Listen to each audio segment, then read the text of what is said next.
别人学习风水是为了赚钱找娘们，而我学习风水则是为了保命。民俗传说，阎王爷会在正月初一那天翻阅生死簿，随机点卯，凡是被点到的人几乎没能逃掉。然而那一年，阎王爷只点了一个人的名字，王长生，也就是我的名字。从那之后，爷爷便骂我是短命鬼，逢人就说我活不过12岁。可就在我12岁生日那晚，我却莫名其妙发起了高烧，烧坏了脑子。医生说我的智商连3岁的小孩都不如，我爸妈急得头发都白了，但又无可奈何。唯独爷爷得知此事后，不仅没有担忧，反倒还很高兴，说我命不该绝，连夜将我接回了老家。刚开始的时候，我爸妈还经常回来看我，每隔一段时间就会带我去医院检查，希望能有奇迹发生。可惜结果却并不尽人意，渐渐的他俩就很少回来了。村里人都说我爸妈不要我了，还说我马上就会有弟弟和妹妹了。就在第2年秋天，我妈果然生了一个弟弟，从此他俩就再没有回来过，彻底把我丢给了我爷爷。也是在这一年，我成了我们村的守村人，整天都坐在村口发呆，连爷爷也不管我了。很快我就成了村里所有人都嫌弃的对象，爷爷不疼，姥姥不爱，连村里的小孩都欺负我，有的甚至直接在我的头上撒尿，但我从来不还手，只一个劲儿的冲他们傻笑。只不过他们不知道的是，这所有的一切全都是我的伪装。早在我弟出生的同一天，我就恢复了正常。之后的很长一段时间，我白天装傻，晚上偷偷跟我爷爷学风水和算命。爷爷说我是双印傍身，福缘深厚，可惜八字太弱，旺盛无一，根本就承受不了这么好的命格，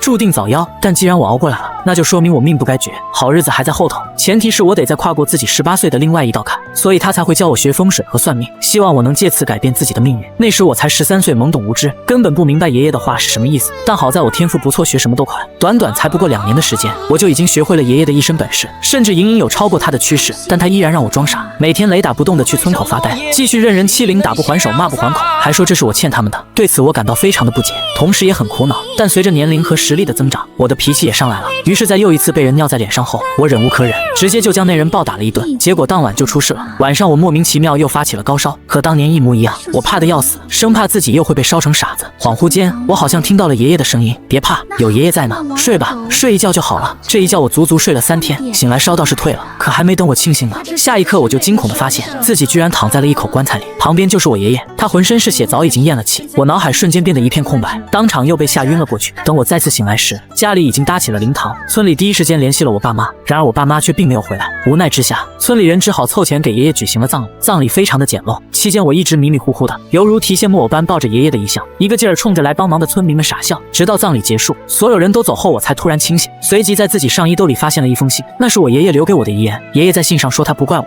所有的一切全都是他自愿的，他命该如此，让我千万不要多想。然后便交代我18岁以前千万不能离开村子，让我以守村人的身份继续在村里待3年，我才有可能迈过自己18岁的那道坎。3年后，村里将会有一件大事发生，等那事儿结束后，自会有人来接我离开。看完爷爷的信，我便忍不住嚎啕大哭，肯定是自己害死了爷爷，爷爷是为了救我才死的，我悲痛欲绝，悔不该没听爷爷的话，可惜一切都晚了。此刻我唯一能做的就只有遵从爷爷的遗愿。于是在接下来的日子里，我不仅严格按照我爷爷的要求继续在村里装疯卖傻，同时我还成了我们村真正的守村人，替村子里挡了不少的灾。村口的小河里有一只水鬼正急着找替身，光是我从他手中救起的溺水者就超过了10个。另外我还帮村里抓过人贩子和小偷，遇上村里有红白喜事时，我也会主动去帮忙。诸如此类的事情我干了很多，村里人也逐渐习惯了有我的存在，时不时就会送些吃的给我。而我之所以这么做，并不是为了得到他们的施舍，我只是在偿还他们帮忙料理了爷爷后事的恩情罢了，这是我欠他们的。但眼瞅着3年的时间马上就要到了，但始终没等来爷爷在信里提到的那件大事。直到这一年岁末，眼看就要过年了，我爸居然回来了，陪同他一起的还有一名衣着华贵的老者，刚好在村口下车时撞见了我。我爸见了我满脸嫌弃，像是生怕我会赖上他似的，反倒是那名老者对我格外的热情，上前便直接拉住了我的手。我满脸傻笑，丝毫没有理会，临了还故意蹭了他一手的鼻涕。我爸吓得脸都白了，急忙过来阻拦，谁知老者非但没有生气，反倒是激动的浑身颤抖道：找到了，找到了，就是他。说着就把目光投向了我爸，恭喜你，这小子的确就是我们想找的那个人。我爸眼前一亮，满脸迫不及待道：是吗？那您之前答应我的事情？老者高兴的点头，眼中却明显闪过了一抹厌恶。放心吧，这事我回去就安排，肯定不会亏待你就是。我秦家人做事从来都是说到做到。我爸激动的连连点头，连同看我的眼神都变了，刚刚还满脸嫌弃的他，此刻竟跟看相嬷嬷似的看向了我。然而老者则是快步跑回车前，满脸恭敬的对着车内喊道：小姐，人已经找到了，您要不要亲自下来看看？这时车里突然响起了一道女声：能确定吗？这时我才发现车里居然还有一个人。老者很肯定的点头，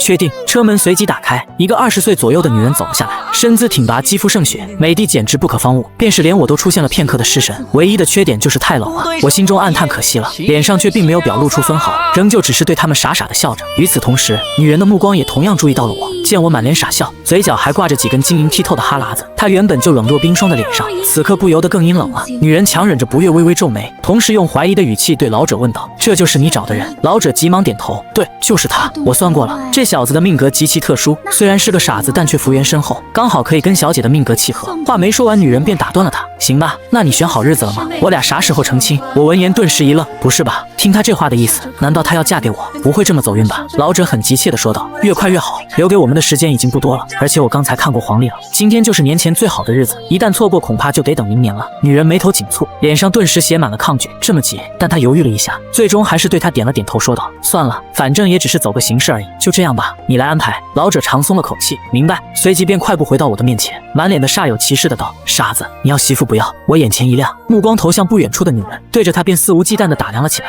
女人满脸嫌弃的把头瞥向一边，但我压根没有理会，仍用侵略的眼神直勾勾的盯着，还故意吞了一口口水，说道：“真的吗？”老者的眼神同样也很嫌弃，但却还是对我点了点头：“只要你开金口，我这就……”然而他话还没说完，下一刻我便直接对他摇了摇头：“不要。”老者明显愣了一下，满脸错愕，就连女人都向我投来诧异的眼神。我爸当时就急眼了，做事想要上前打我，但却被老者拦了下来，满脸惊疑不定的道：“为什么？”可我却傻傻的看着他，什么也没说。这时女人也快步向我走了过来，此时她脸上依然很冷，但态度明显比刚才缓和了许多，至少已经没有了刚才的嫌弃。她满脸的好奇问道：“小弟弟，能告诉姐姐为什么吗？难道是姐姐长得不够漂亮？”我下意识摇头道：“不是，姐姐是我见过最漂亮的。”她紧接着又问：“是吗？那你为什么不愿意让姐姐当你的媳妇？”我看了她一眼，神情复杂，良久我才用很难过的语气道：“因为姐姐马上就要死了。”女人浑身一颤，脸上的表情瞬间凝固。我爸气急败坏，冲过来就要捂我的嘴：“你给我闭嘴！”一旁的老者再度阻拦：“滚一边去，该闭嘴的人是你。”说着就把目光投向旁边的女人，满脸担忧的表情道：“小姐，有点意思。”女人突然眯了眯眼，随即便直勾勾的看着我道：“就是他了，看来我们这次还真找对人了，赶紧下去安排，我们今晚就成婚。”一旁的老者闻言大喜，当即便招呼着我爸赶紧带路。很快我就被他们强行带回爷爷的老宅。其实我已经很配合了，丝毫没有反抗，但为了不节外生枝，他们还是将我锁进了卧室，然后便紧锣密鼓的在我家布置了起来。等我被他们放出来时，天已经黑了，院子里也已经挂起了红灯笼，墙上贴满了喜字，我暗自啧舌，还挺像那么回事的。随后我爸把我拉到了院子里，当着女人和老者的面就开始给我脱衣服洗澡。女人瞬间羞红了脸，原本冰冷的脸上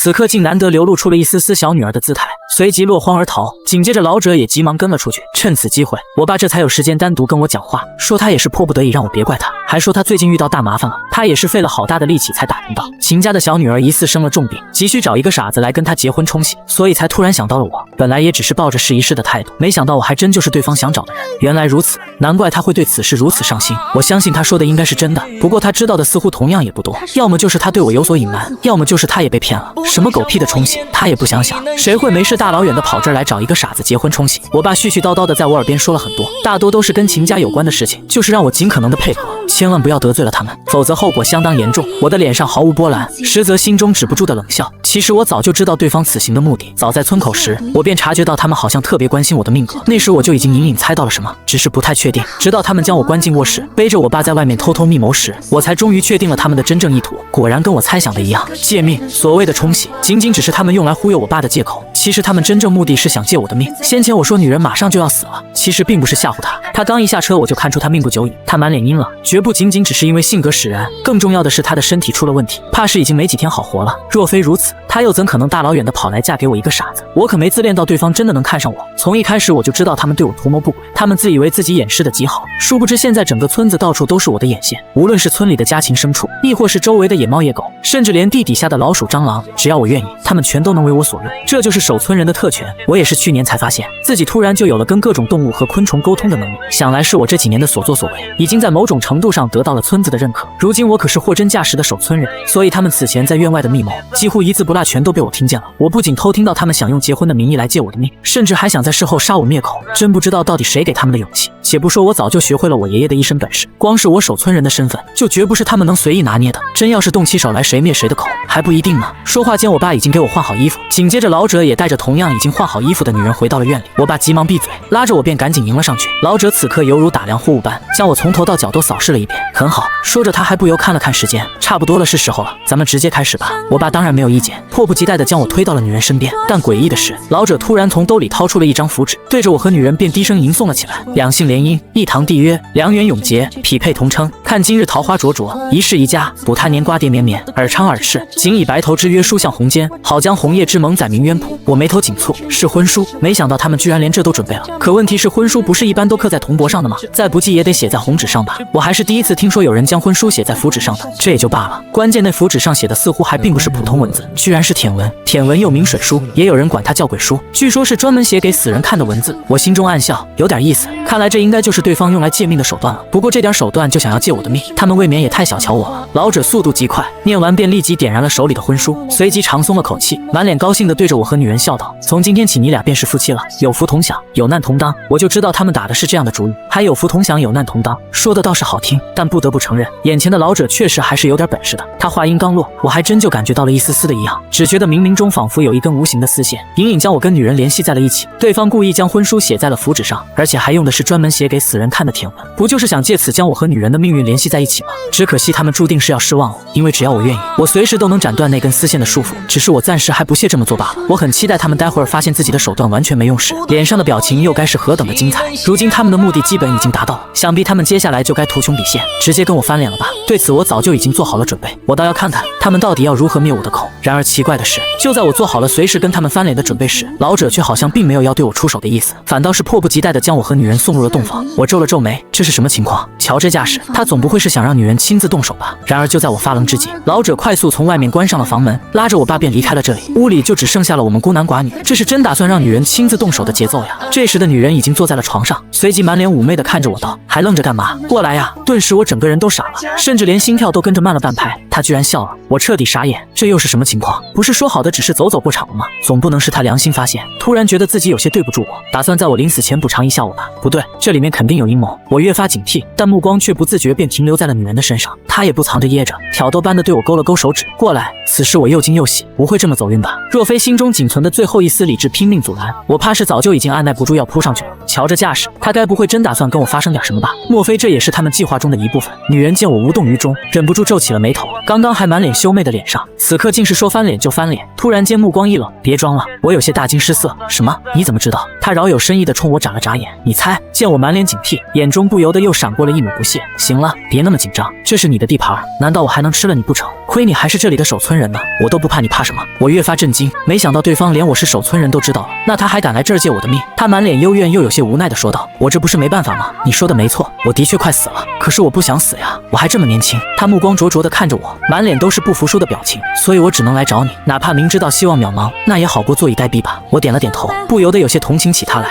毕竟我也曾有过这样的经历，但我还是不忘给他泼了一盆冷水。只可惜你注定是要失望了，既然你都知道我是这里的守村人，那你就应该清楚，就凭你们刚刚的那点手段，根本就起不到任何作用，纯粹就是在做无用功罢了。他苦涩地点了点头，我当然知道，本来我也没对这事儿抱太大希望。我狐疑地看着他，刚要开口，不料他却立即打断了我，所以我想跟你做一笔交易。我皱了皱眉，交易？什么交易？说着他便直接张开了双臂，还不够明显吗？当即就在我的面前转了一圈，彻底将傲人的身材展示在我面前，紧接着认真地说道：“陪我睡一觉呗，我可以将自己毫无保留地交给你，希望你能让我多活几天。”我惊愕地看着他，差点没把持住，而他则继续趁热打铁，满脸期待地看着我道：“如何？”我突然就清醒了，当即便对他摇了摇头：“不好意思，你可能太高估我了，我只是区一个守村人，又不是神医，我哪知道？”他急忙摆手道：“没关系，你只需要跟我睡一觉就行，别的就不需要你操心了，甭管最后成与不成，我都不会怪你。”我舔了舔嘴唇，他都把话说到这个份上了，要说我的心里一点想法都没有，那显然是假的，但理智却告诉我，事情绝没有他说的那么简单，多半还是想趁机借我的命。虽然我不怕，但也不想趁人之危，于是我最终还是对他摇了摇头，还是算了吧，咱俩今天还是第一次见面，我可不是那种随便的人。这话就说的有点言不由衷了，顿时便惹来了女人的一阵鄙，真没劲，你还是不是个男人？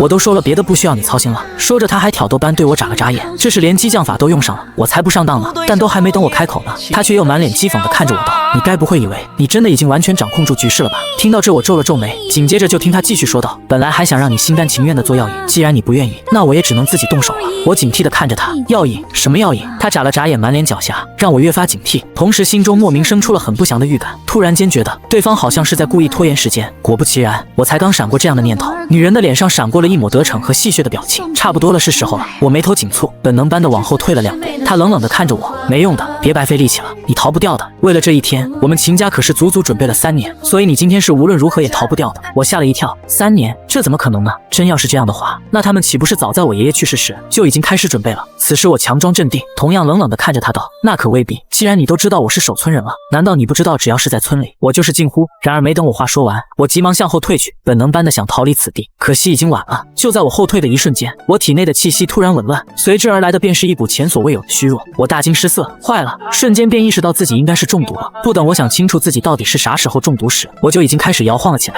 随即便一头栽倒向地面，刚好摔在了女人的面前。这时的女人脸色阴沉的说道：我说了你逃不掉的，乖乖留下做我的药引吧。这时的我才意识到自己刚刚的行为有多么的愚蠢，自以为自己早就已经彻底掌控住了局势，没想到还是被骗了。从一开始对方就只是为了跟我拖延时间，但我确实没有想到他们竟早在3年前就已经开始谋划，甚至我都怀疑我爷爷的死会不会也跟他们脱不了干系，毕竟我爷爷就是3年前去世的。我越想越觉得这事儿很有可能，可我不明白，我只是区一个守村人而已，他们犯得着如此大费周折的算计我吗？就算他们想给女人续命，而我的命格又恰好跟女人契合，他们也不至于早在3年前就开始谋划此事吧。倒地的一瞬间，我的脑海中几乎全都是问号，但此时我没时间多想了，第一时间便赶紧召唤起了我提前埋伏在院中的各种蛇虫鼠蚁，得亏我先前留了一手，否则我恐怕真就要栽了。然而都还没等我庆幸呢，女人却突然冷哼了一声，都说了让你别白费力气了，我猜你是想召唤院中的那些毒虫和老鼠吧？可惜他们早就已经被冯叔清了一空了。我惊恐地看着他，这才后知后觉，既然他们早就已经识破了我守村人的身份，又怎可能对此一点防备都没有呢？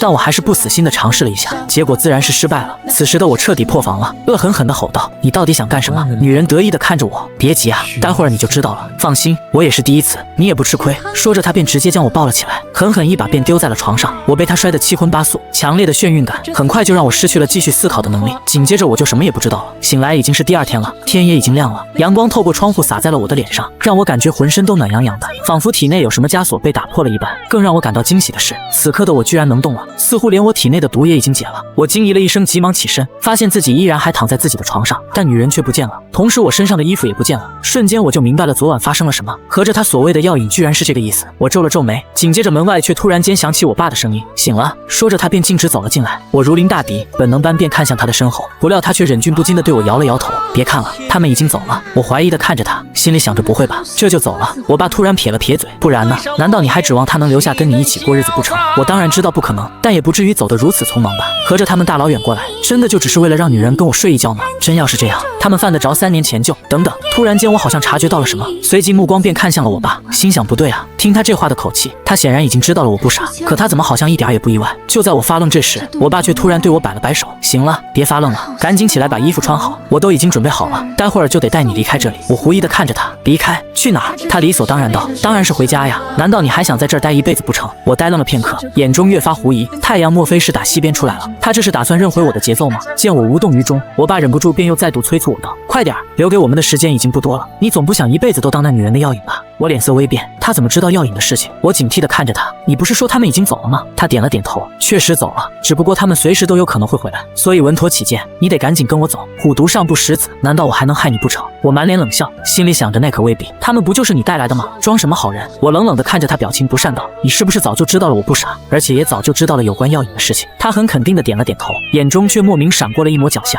随即满脸的意味深长道：不过谁是谁的药引还不一定呢，其实是你爷爷让我回来接你的。我惊疑了一声，这话又是什么意思？听他这话的意思，莫非是在暗示我其实女人才是药引？我快速在脑海中回忆了一下整件事情的经过，还真别说，除了被女人控制住让我的心里稍微有些不爽，别的我好像还真没有吃亏，不仅没有吃亏，似乎反而还从中获得了极大的好处。我能明显的感觉到，经历过昨晚的事情之后，我整个人都轻松了许多，仿佛身上真的有什么枷锁被打破了一般，那是一种很奇怪的感觉，具体的我也说不上来。我身体上的某种桎梏，连同我体内的精气神，也都比先前壮大了许多。先前我还有些不明所以，以为这只是我的错觉，但听他这么一说，没准还真就是那女人成全了我，她想要拿我当她的药引，借我续命。我不知道她到底成功了没有，但我好像确实没有吃亏。所以当我爸暗戳戳地告诉我，其实女人才是药引时，我还真信了几分。只是我不明白，为何他们会走得如此匆忙？不是说好要在事后灭我的口吗？就在我惊疑不定时，我爸再度催促我道：行了，赶紧起来把衣服穿好，我们真没时间了。秦家没你想的那么简单，一旦等他们反应过来，咱爷俩恐怕全都得交代在这里。我冷哼了一声便打断了他：谁跟你是爷俩？我爸突然顿了一下，眼中明显有些尴尬，良久他才说道：算了，随你怎么说吧，总之你今天必须离开。我冷冷地看着他，丝毫不给面子。凭什么？你有什么资格管我？此言一出，我爸脸上不由得更尴尬了。明显被我噎得不轻，但又无可奈何。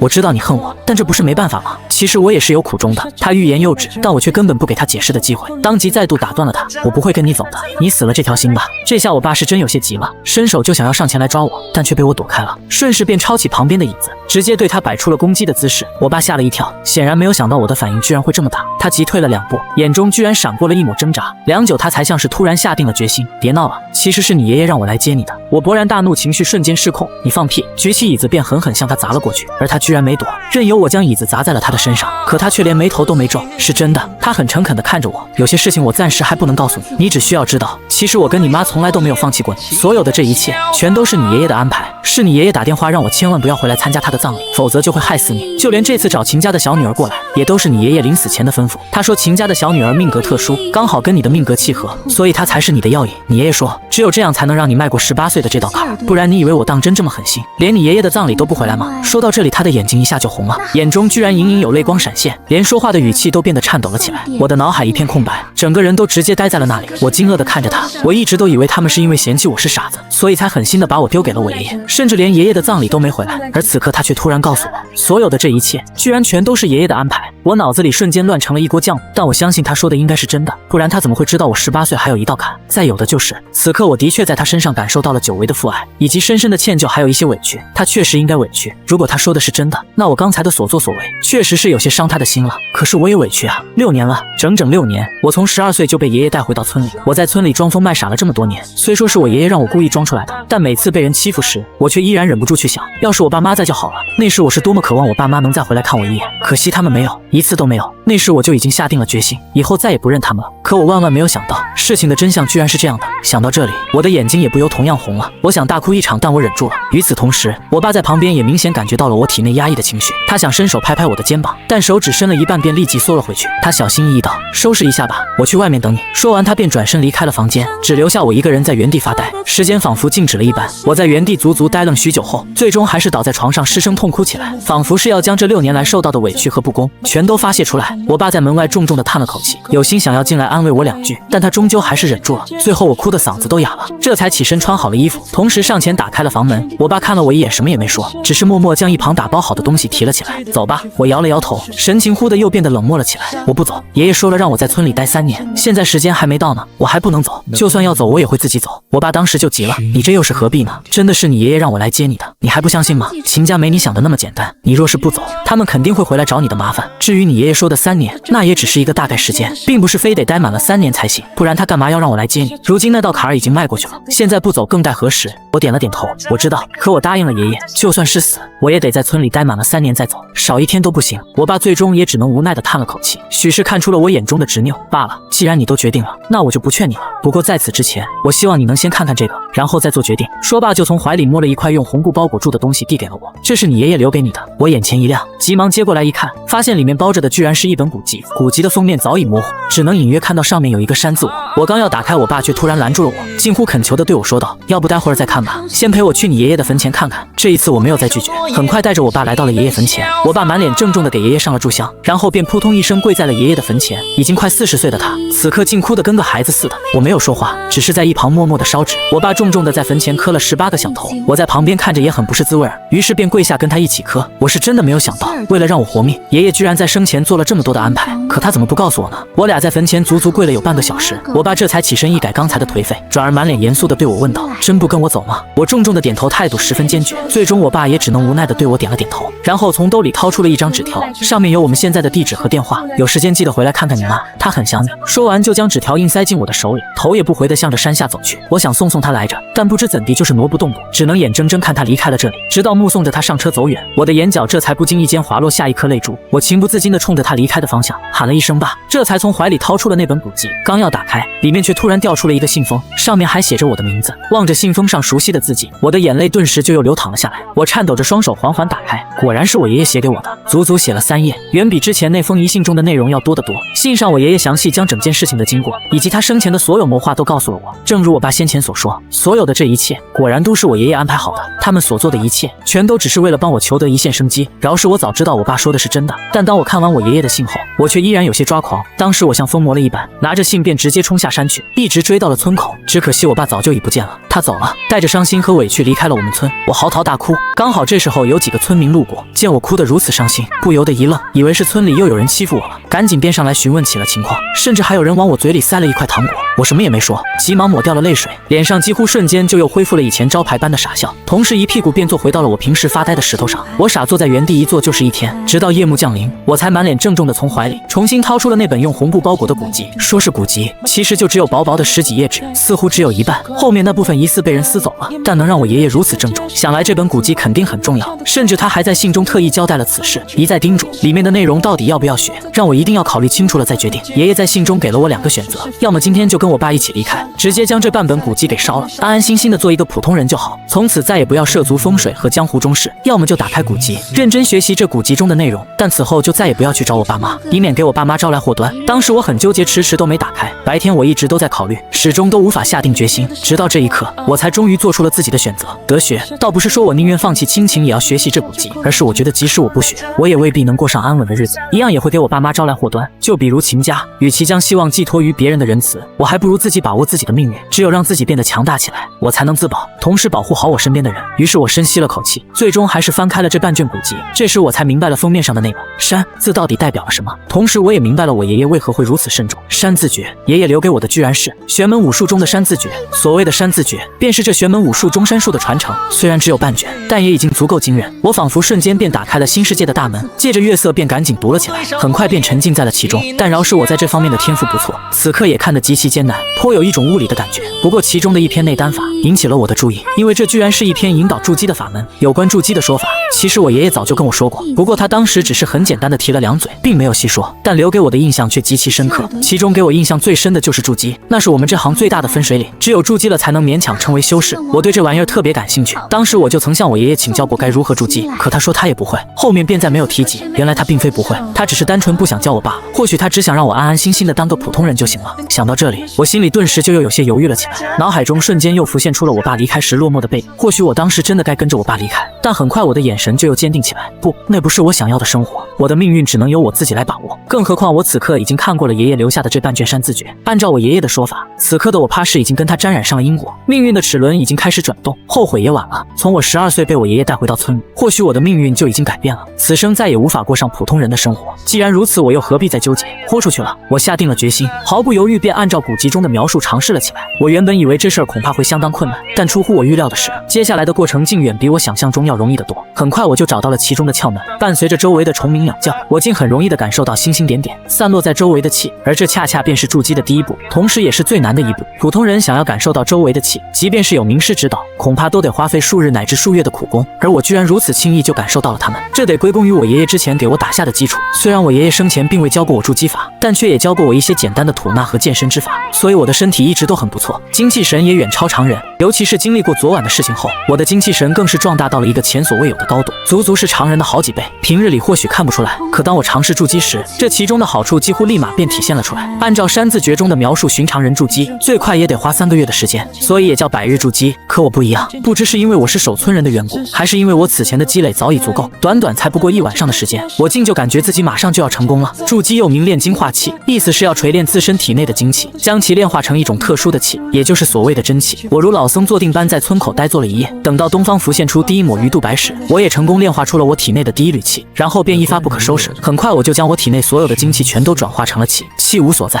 随着我体内的精气全都转换成了气，我的意识也在疯狂扩张。随即我就惊喜地发现，连我操控动物和昆虫的范围，此刻也突然暴涨了好几倍。原本我能控制的范围仅限于我的方圆数百米，但此时我的掌控范围却一下子笼罩住了整个村庄，甚至连村外的某些区域也都在我的掌控中。只需心念一动，整个村庄的一举一动便尽收我的眼底。此时已经有村民开始陆续起床，我甚至能清楚地听到他们的心跳和呼吸。我大喜过望，乐此不疲地尝试了好几次，直到太阳升起，我才不慌不忙地起身回到了家里。而我回家的第一件事情，就是将我手里的那半卷山字诀直接丢进了火炉。这也是我爷爷的嘱咐，他说这半卷山字诀的因果极重，牵扯也很大，如果我决定了要学，那就直接将它刻进自己的脑子里，然后把它烧了。匹夫无罪，怀璧其罪。其实即使没有我爷爷的叮嘱，我也一样会这么做。尤其是在经历了那老者和女人的算计之后，好在我现在已经筑基了。若是再遇到他们，以我目前的实力，应该不至于再像之前那般狼狈。我爸说他们随时都有可能会卷土重来，他们若真敢回来，这一次我绝不会再留手。接下来几天的日子，仿佛一下子又回到了从前。白天我一如既往的去村口装疯卖傻，晚上则回家埋头苦修，效果也很明显。我能清楚的感觉到自己的实力正一点点变强。时间过得很快，转眼就已经是半个月过去。眼见女人和老者迟迟没有现身，我也不由得长松了口气，因为后天就要过年了，同时那天也是我18岁的生日。既然他们现在都没出现，至少今年他们应该不会再来找我了。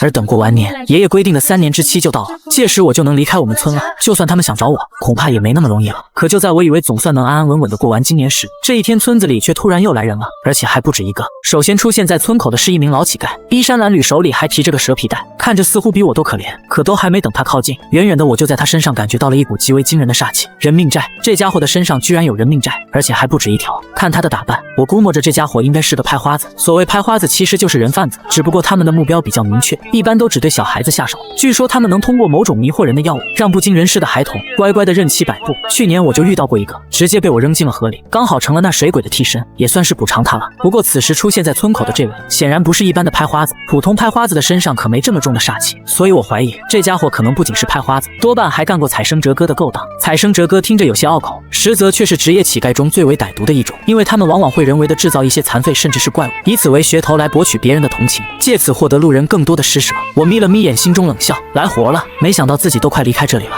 居然还有人上赶着来帮我刷业绩。然而对方见到我后不由得一愣，紧接着嘴角微微上扬，守村人，有点意思。想不到如此偏僻的小村子里居然还有守村人。说罢他便径直向我走了过来，满脸的肆无忌惮道，傻子，跟你打听个事儿，你们村最近有没有什么怪事发生？我瞥了他一眼，毫无反应，仍旧是自顾自的傻笑。此时他皱了皱眉，忍不住便低声嘀咕了一句，难道是我想多了？莫非此人真是一个傻子？说完他便再没有管我，转身便向着村里走去。我则用余光快速扫了一眼周围，发现远处似乎已经有村民注意到了这边，此时正满脸好奇地打量着他。我心中暗叹，可惜了，无奈也只能放弃了现在就对他出手的打算，眼睁睁地看着他走进了我们村。好在我现在已经筑基了，随时都能掌握他的一举一动，只要他敢乱来，我马上就会知道，所以我并没怎么将此事放在心上，大不了就等晚上再出手呗。但很快我便意识到了不对劲，因为老乞丐刚走，紧接着村口居然接二连三又来了好几拨人，其中不仅有挑着扁担叫卖的货郎，也有扛着短腿小长板凳的磨刀匠，甚至还有算命的瞎子和浑身挂满各种刀具的赊刀人。这些人无一例外，身上几乎全都有煞气，和老乞丐一样，这些人刚一出现便注意到了我，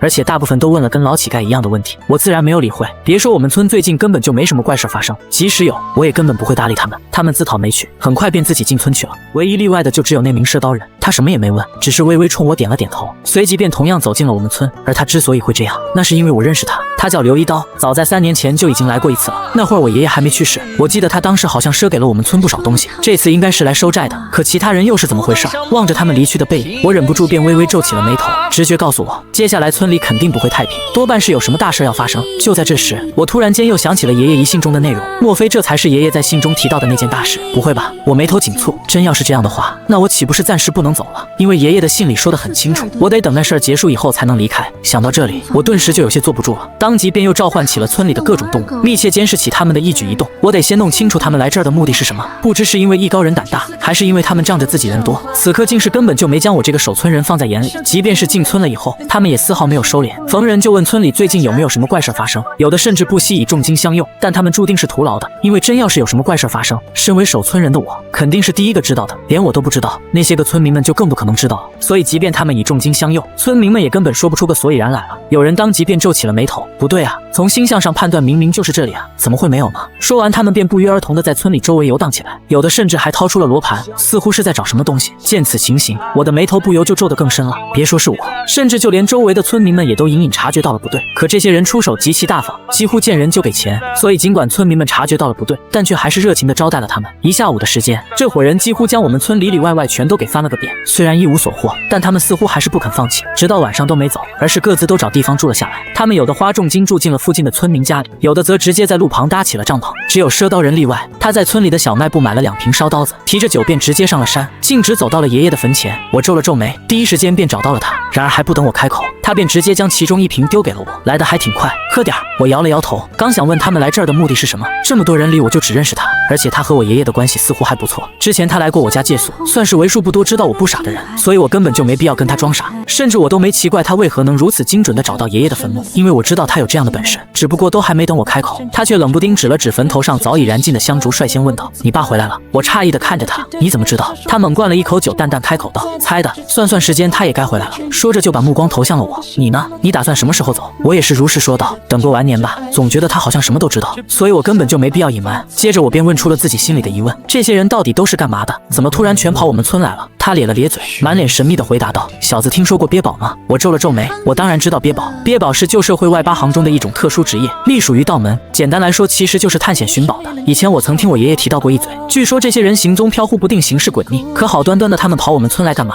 我狐疑地看着他，希望他能给我答疑解惑。不料他却对我摇了摇头：“别问，反正这事儿跟你的关系也不大。你不都要走了吗？”我撇了撇嘴，呢喃道：“我这不是好奇吗？”紧接着又问：“那你呢？你也是来这儿鳖宝的？”他点了点头：“算是吧。”随即却突然话锋一转：“不过那并不是我来这儿的主要目的。”我诧异地看着他：“那你来干嘛？总不会是来收账了吧？”他愣了一下，紧接着嘴角微微上扬，确切地说：“我其实是来还债的。”我诧异地看着他，刚想要继续追问，偏偏就在这时，不远处突然响起了一阵脚步声。我下意识抬头，发现来的竟是那名算命的老瞎子。我莫名的警惕，同样警惕的还有旁边的赊刀人，伸手摸向了自己腰间的菜刀。老瞎子则是笑着摆了摆手：“别紧张，我只是过来给老王上炷香罢了。好歹我和也跟他相识一场。”我眼前一亮，刚想要开口问他，却被一旁的赊刀人给制止了，对着老瞎子开口道：“你请便。”说完就准备带我离开这里，一副很忌惮他的样子。可刚走了没两步，老瞎子突然叫住了我们，直勾勾地看向了我：“你就是老王那个被烧傻的孙子吧？”我没有说话，而是把目光投向了旁边的赊刀人。见他对我点头，我这才应道：“是我。”然后他又问：“你是这儿的守村人？”我点了点头：“算是吧。不知这位前辈有何见教？”瞎子摇了摇头，满脸的自嘲，笑道：“我一个瞎子天残之人，能有什么见教？我只是想提醒一下你，接下来的事情，你小子最好别跟着掺和，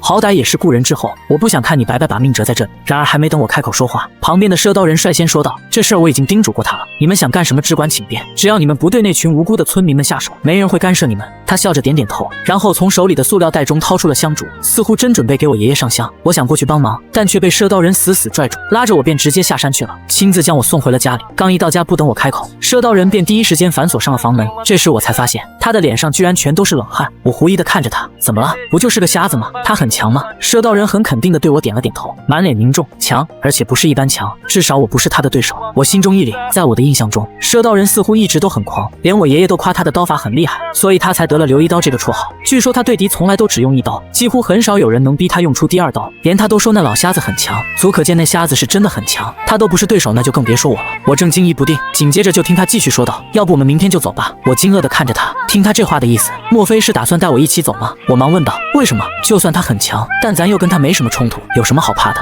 再者说了，我暂时还不能走呢，我得等过完年再走。”他看了我一眼，似乎有些泄气：“算了，睡觉吧，有什么事情明天再说。”说完他就一头倒在了我的床上，并且很快就发出了鼾声。我有些无语心，咱俩熟归熟，好歹你也假装问我一声啊，我同意你留宿了吗？我无奈地看着他，倒也没多想，有他在这儿，我也只能停止了对山字诀的研究，于是便在一旁睡了下来。但没过多久，我俩双双被吵醒，就听外面有人大喊了一声：“找到了，快追！”我猛然惊醒，下意识就想要出门去看看，但却被一旁同样醒来的赊刀人一把拽住：“睡觉，别多管闲事儿，这么快就忘了那瞎子的警告吗？让他们折腾去，反正他们也找不到。”我狐疑地看着他，心想这家伙怎么这么淡定？他不同样也是来这儿鳖宝的吗？可他怎么好像一点也不感兴趣的样子？我无奈地点头，但却还是按耐不住心里的好奇，当即便悄悄召唤了2只野狗，打算让他们先去帮我打探一下情况。很快我就通过野狗的视线找到了那伙人，发现他们居然全都上山了，此刻正满脸的兴奋地在林子里追着什么。我忙控制着野狗跟了上去，很快我就发现他们追的是什么，居然是一只瓷娃娃。我惊疑了一声，正要让野狗走近点看看，可偏偏就在这时，我心里突然生出了一股极度危险的感觉，甚至都没等我反应过来，下一刻我便感觉到自己两眼一黑，似乎有什么东西强行切断了我和野狗的联系。我脸色微变，这时候旁边已经躺下的赊刀人却突然间嘻嘻地凑了上来，满脸的揶揄笑道：“我说什么来着？都说了让你别好奇了，你这点手段对付普通人还行，一旦遇到真正的高手，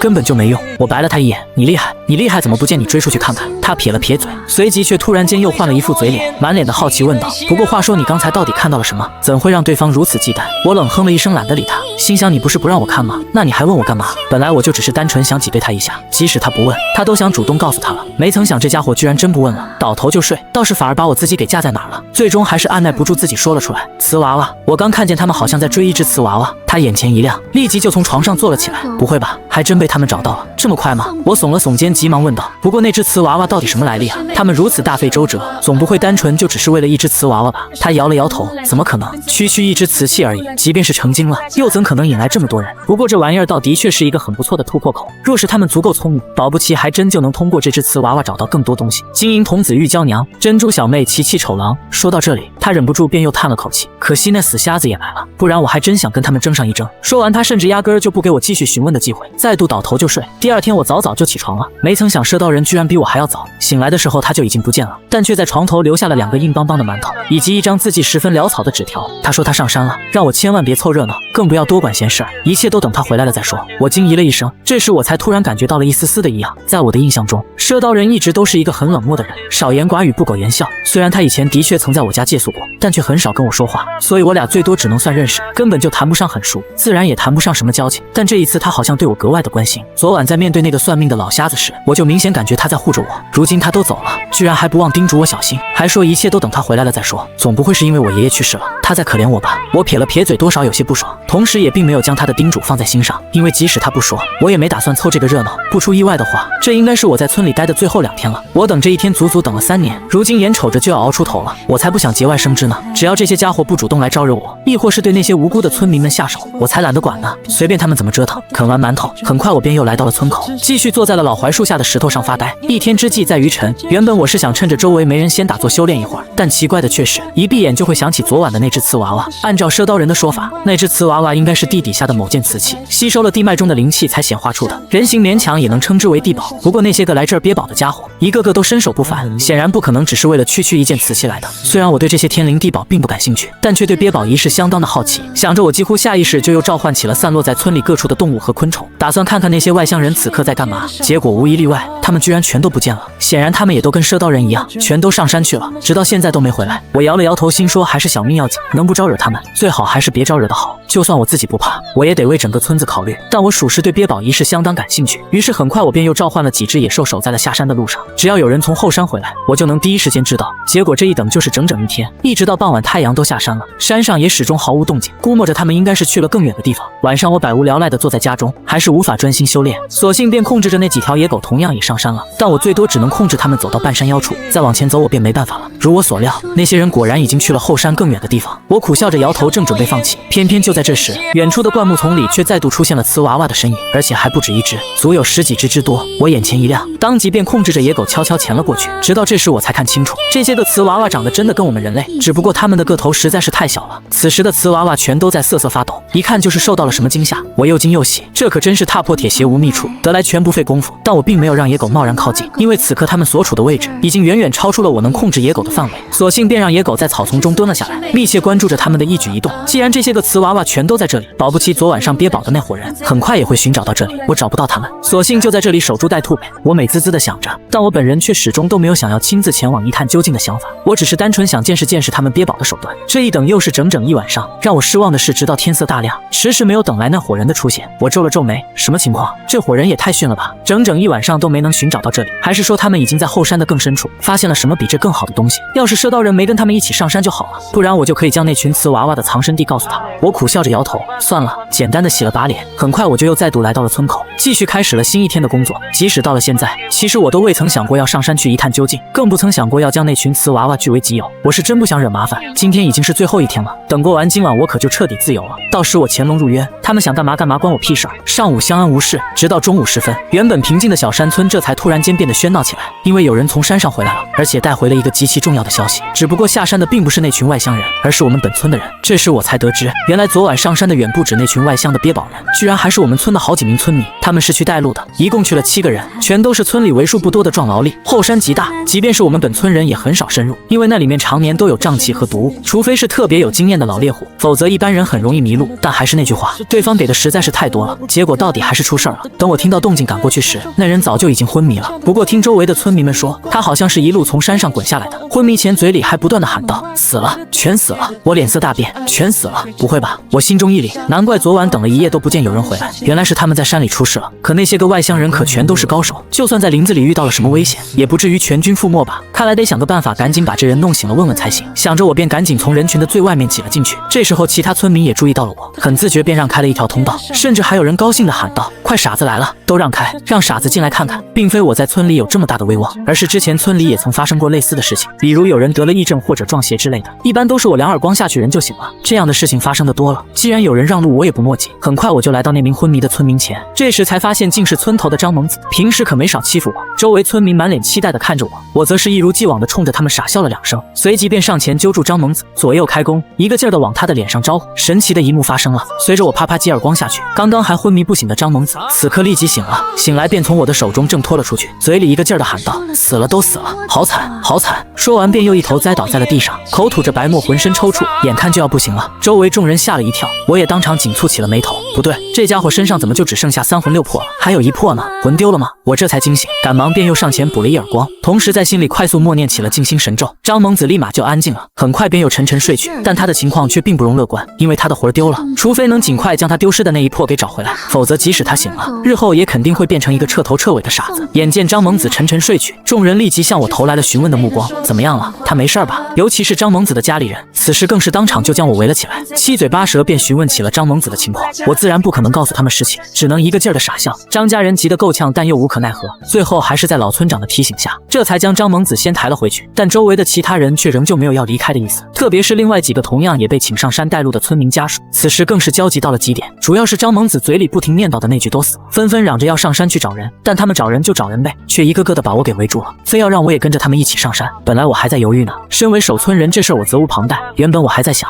要不要趁他们不注意，自己一个人偷偷上山去找找，就算找不到其他6人，起码也得想办法先将张萌子丢失的那1魄给找回来不是。但被他们这么一闹，倒像是我欠他们似的，我反而不想去了。谁还没点脾气啊？我是守村人没错，但我守的是整个村子的安危。如今他们都已经离开村子的范围了，我也一点都不亏心。何况他们还是因为贪财才去的，这能怪谁啊？我若冒险上山去帮他们找人，那是我的情分，不去才是本分。怎么他们就这么理所当然呢？甚至我还听到有人说要让我走在最前面给他们探路，反正是个傻子，死了就死了，泥人都还有3分火呢，我还就不去了。反正过完今天我就可以走了，我才懒得再管他们的死活。好在这时候老村长说话了：“混账，你们说的是人话吗？你们的命是命，长生的命就不是命了吗？他也是我们从小看着长大的，他已经够可怜的了，你们居然还想让他去山上给你们探路，谁让他们几个贪财上山的？我今天把话撂在这儿了，除非是长生自愿，不然你们谁也别想逼他，要找你们自己去找，关人家长生什么事儿？”这时候还有人想反驳，但却被老村长狠狠一眼瞪了回去：“闭嘴，都给我滚！”老村长一声怒喝，那几人顿时便羞愧地低下了头。老村长突然摆了摆手：“都散了吧，出了这样的事情谁也不愿意，都先回去吃饭，吃完饭大家再一起开一个会，选几个手脚麻利的人上山去找找，我要见人死要见尸。”老村长一锤定音，众人顿时便没有了脾气。紧接着村长便上前拍了拍我的脑袋：“好孩子，跟我回家吃饭。”我傻傻地冲他咧嘴一笑，倒也没反对，便跟着他一起吃饭去了。其实我知道老村长也想让我帮忙去山上找找，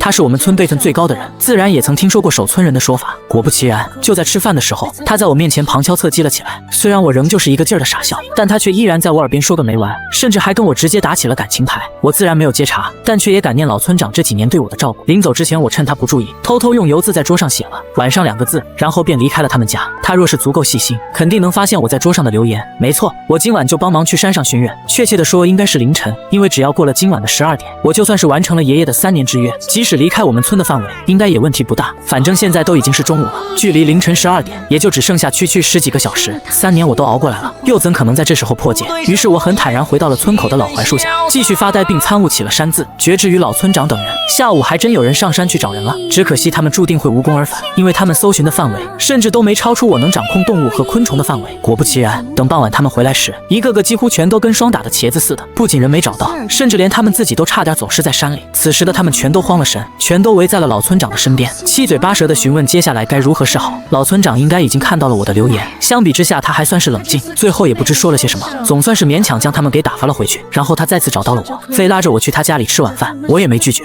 很爽快便又去了老村长家里。老村长满脸担忧地看着我，问我到底有把握没。我摇了摇头，心里想着我现在连他们到底是生是死都不知道，哪来的把握。晚饭过后，我并没有直接回家，而是跟着村长又去了一趟张猛子的家里。我想试试看能否直接给他招魂。作为目前唯一一个从山上下来的幸存者，若是能想办法召回他缺失的那一魄，无疑会给我们接下来的寻人带来极大的帮助。下午我在村口发呆时就已经准备好了，提前用槐树枝做了一个简易的招魂幡。为了稳妥起见，我还特意让老村长问来了张猛子的生辰八字，然后便让村长将房间里的其他人全都给赶了出去。经历过中午的事情之后，张家人也是相当的配合，知道我这傻子或多或少还是有点本事的，赶走了房间里的其他人，我这才小心翼翼地从自己的怀里掏出了那根简易的招魂幡，围着张猛子便开始转圈，同时口中念着拘魂咒。若是连拘魂咒都没办法，那基本就可以放弃了，要么就是他的那一魄早就已经被什么东西给吞了，要么就是被别的什么东西给拒了。如我所料，饶是我的准备如此充分，最后我也依然没有召回张猛子丢失的那一魂。我摇了摇头，心里有些失望，毕竟他要是醒了，那接下来可就省事儿多了。中午他醒来时就只说了一句死了都死了，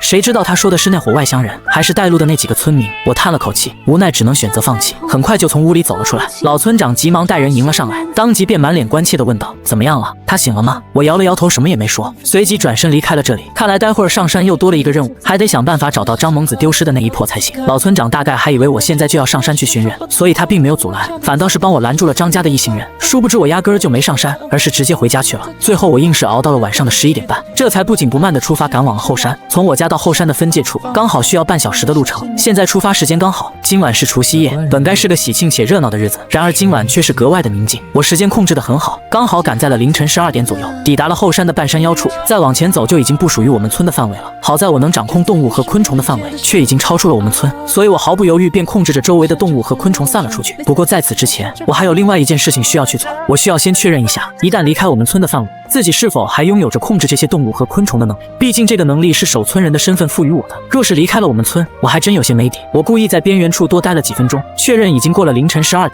这才一步踏出了我们村的范围。不知何故，就在我一脚迈出我们村的范围时，我的心里忍不住便颤抖了一下。6年了，自打我成为我们村的守村人之后，我便再没有踏出过我们村的范围，如今总算是迈出了这一步，可算是能离开了这里了。更让我感到惊喜的是，即便是离开了我们村的范围，我和动物昆虫沟通的能力也并没有消失，唯一不同的就是我能掌控的它们的范围缩小了许多，而且离我们村越远范围也越小。不过目前来看，影响倒并不是很大，因为即便我能控制它们的范围只在100米之内，那也比我用肉眼去找它们强吧。而且有了这些动物和昆虫探路，我甚至连火把都不用，即便是在黑夜里，我也能如履平地。很快我就来到了白天发现那群瓷娃娃的地方。还是那个问题，后山的范围实在是太大了，要想靠我自己去找那几名失踪的村民，那得找到啥时候呀？所以最简单的方式其实是在这些瓷娃娃的身上下手。那些个外乡人本就来憋宝的，如今他们失踪了，肯定跟他们这次要找的天灵地宝有关，所以只要跟紧这群瓷娃娃，大概率就能找到他们了。有了周围的小动物和昆虫帮忙探路，很快我便又找到了那群瓷娃娃。此刻的他们已经从石头缝里出来了，一个个欢呼雀跃在灌木中跳跃，倒还真像是一群天真浪漫的小孩。不过此刻他们活动的范围似乎相当有限，始终都徘徊在方圆数百米的地方。要想靠他们帮忙找人，看来我得想办法先惊动一下他们，这样才能让他们回到最初出现的地方。而那地方大概率就是那群外乡人和村民们失踪的地方。没有丝毫的迟疑，就在我刚刚靠近那群瓷娃娃不到50米范围时，我立即控制着一条野狗，直接冲向了他们不断的狂吠。如我所料，他们果然受到了惊吓，立即朝着前方的树林子跑去。我急忙控制着周围的小动物和昆虫跟了上去。至于我自己，始终跟他们保持着大概50米左右的距离，真要是遇到什么危险，起码还能给我留点反应的时间。我是想帮忙找回那几名村民没错，但前提是得先保证我自己的安全。就在我控制着小动物们往前追了大概1个小时左右，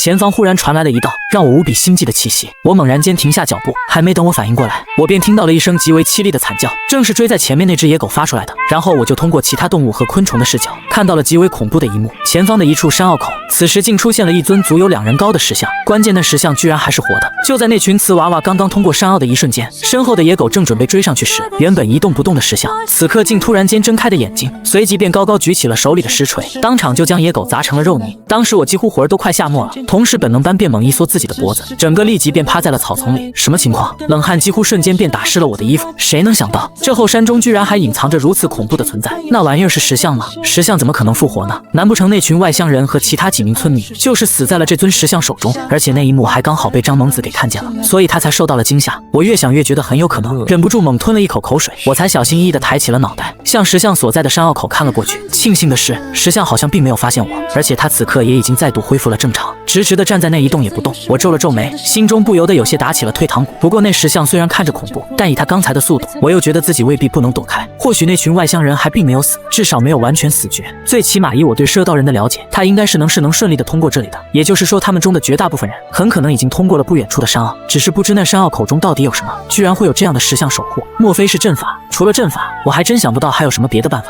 可以让石像复活了。总不会是连石像都成精了吧？我犹豫了好久，最终还是咬了咬牙，并没有现在就掉头离开，而是再度控制了几只小动物，缓缓向着山坳口靠了过去。我得先试试催动石像的到底是不是阵法。如果是阵法，那阵法的威力和覆盖范围又有多大？真要是超出了我的能力范围，那我也只能放弃了。然而奇怪的是，当我再次控制着几只小动物缓缓靠近到石像附近时，那石像却一点反应都没有，甚至我都控制着它们通过那处山坳口了，旁边的石像也仍旧没有半点反应。我皱了皱眉，这又是什么情况？刚刚我可是亲眼看到那石像用他手里的石锤将野狗给砸成了肉泥，怎么此刻却反倒一点反应都没了？莫非是因为刚刚那只野狗威胁到了那群瓷娃娃，所以才惹来了石像出手？如今那群瓷娃娃估计已经跑远了，所以石像便没再理会后面的这群小动物。饶是如此，我却仍旧不敢靠近，而是控制着那群小动物在山坳中搜寻了起来，看看能否先发现一点蛛丝马迹。出乎我预料的是，那山坳的另一边居然出现了一条长长的青石板路，笔直的通往前方的更深处，而且石道的两边每隔一段距离都立着一尊石像。我的脑海中几乎下意识便闪过了3个字：兵马俑。我在村里待了这么年，也还是第一次知道，原来我们村的后山居然还藏着这样一个地方。这地方到底是干嘛的？总不会是古墓吧？如此规格的古墓，说是皇陵恐怕也毫不为过吧？可问题是我们这儿也没出过皇帝啊！如此偏僻的地方，别说是皇帝，怕是连个7品芝麻官都没有。看清楚了山坳另一边的景象，我的心里不由就更忌惮了，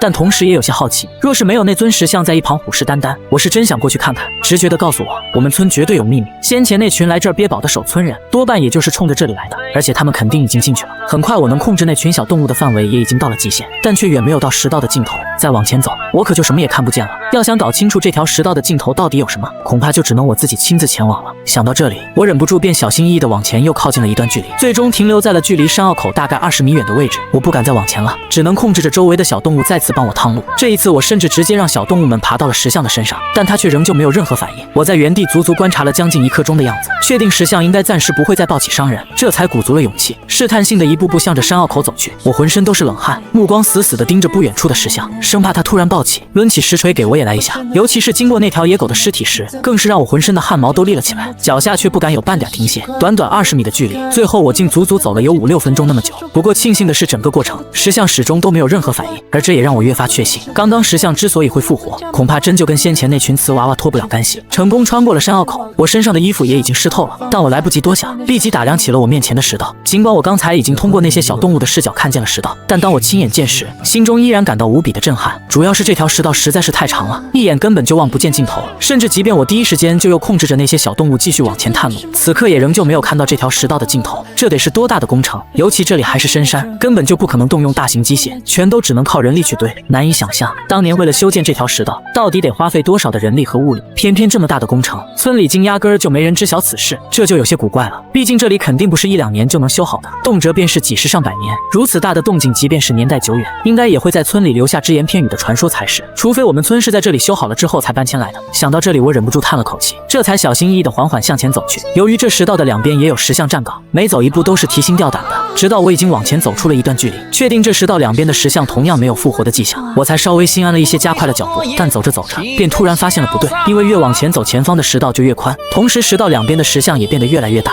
刚开始进来时，那些个石像也就大概2人高的样子，但此时他们却已经有将近4人高了。最初我还并没有留意，以为单纯就只是这里的石道和石像越修越大，直到我突然间发现，不光这里的石道变宽，石像变大了，居然连石缝中的野草和周围的树木也在变大时，我才隐隐察觉到了不妙。更有甚者，居然连我此前操控的那些小动物们似乎也都变大了。原本只有巴掌大的黄鼠狼，此刻竟都快长到半米高了。还有我故意藏在它身上的一只螳螂，此刻竟也长到了快巴掌大小。瞬间我便反应了过来，不对，不是石道和两边的石像变大了，而是我好像变小了。我脸色狂变，当即便停下了脚步，本能般就想要赶紧退回去试试。可就在我后退的一瞬间，我忽地便发现自己的身后，原本毫无动静的石像，此刻突然间全都睁开了眼睛看向了我。豆大的汗珠顺着我的额头流淌了下来。我丝毫不怀疑，只要我敢退回去，身后的那些石像，此刻恐怕全都会复活。他们这分明是要断了我的退路的。莫非这条石道就只能往前，不许后退？可问题是越往前走，我的身体就会变得越来越小，届时恐怕一阵风就能将我直接给吹走，那就更别说遇到什么其他的危险了。这可怎么办？我快速在脑海中计算了一下自己刚才走过的路程，从我踏足石道到现在，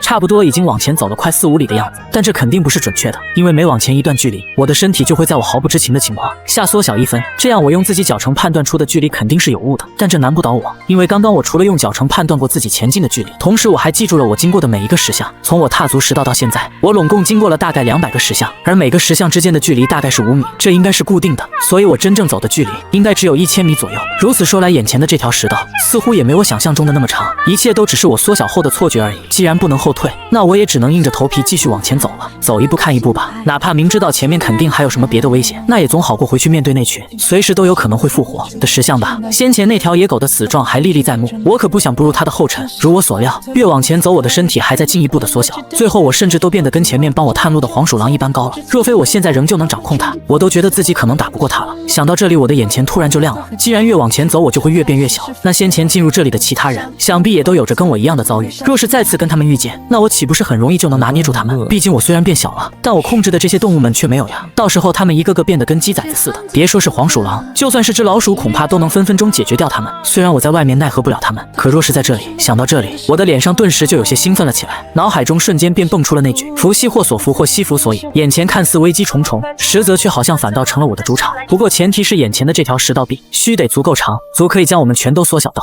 能让这些小动物轻松拿捏才行。此刻的我却依然难掩心中的兴奋，当即便试探性的将前方探路的黄鼠狼给召唤了回来。如我所料，这里的所有布置似乎真的就只对我们人类有用，至于那些小动物们则好像丝毫不受影响。所以尽管我让黄鼠狼退了回来，但周围的石像却并没有任何反应。我大喜过望，当即就将黄鼠狼召唤到了自己的身边，毫不客气便直接骑在了他的脖子上，这才控制着他继续向前赶去。我现在太小了，脚程有限，但他却不受影响，他赶路的速度可比我要快多了。而随着我们继续前行，我的身体也还在进一步的缩小，最后我骑着它，简直就跟骑着一头洪荒巨兽似的。好在这时候石道也已经到了尽头，此时出现在我面前的是一扇无比巨大的石门，不过那是以我目前的视角来判断的，甚至都还没那石门上的门缝大呢。但若以黄鼠狼的体型做参照物，其实那石门也就那么回事吧，充其量也就只比普通的门大出个2、3倍的样子。不过小也有小的好处，因为不需要打开石门，我就能从石门的缝隙里钻进去。我打量了一眼周围，并没有发现其他人的身影，估摸着他们应该就是顺着这条门缝钻进去了。眼前石门上的缝隙应该是极窄的，大概只有指缝那么宽，最多只能容纳一只蚂蚁爬进去。但此刻的我却已经比普通的蚂蚁大不了多少，我突然有些后悔，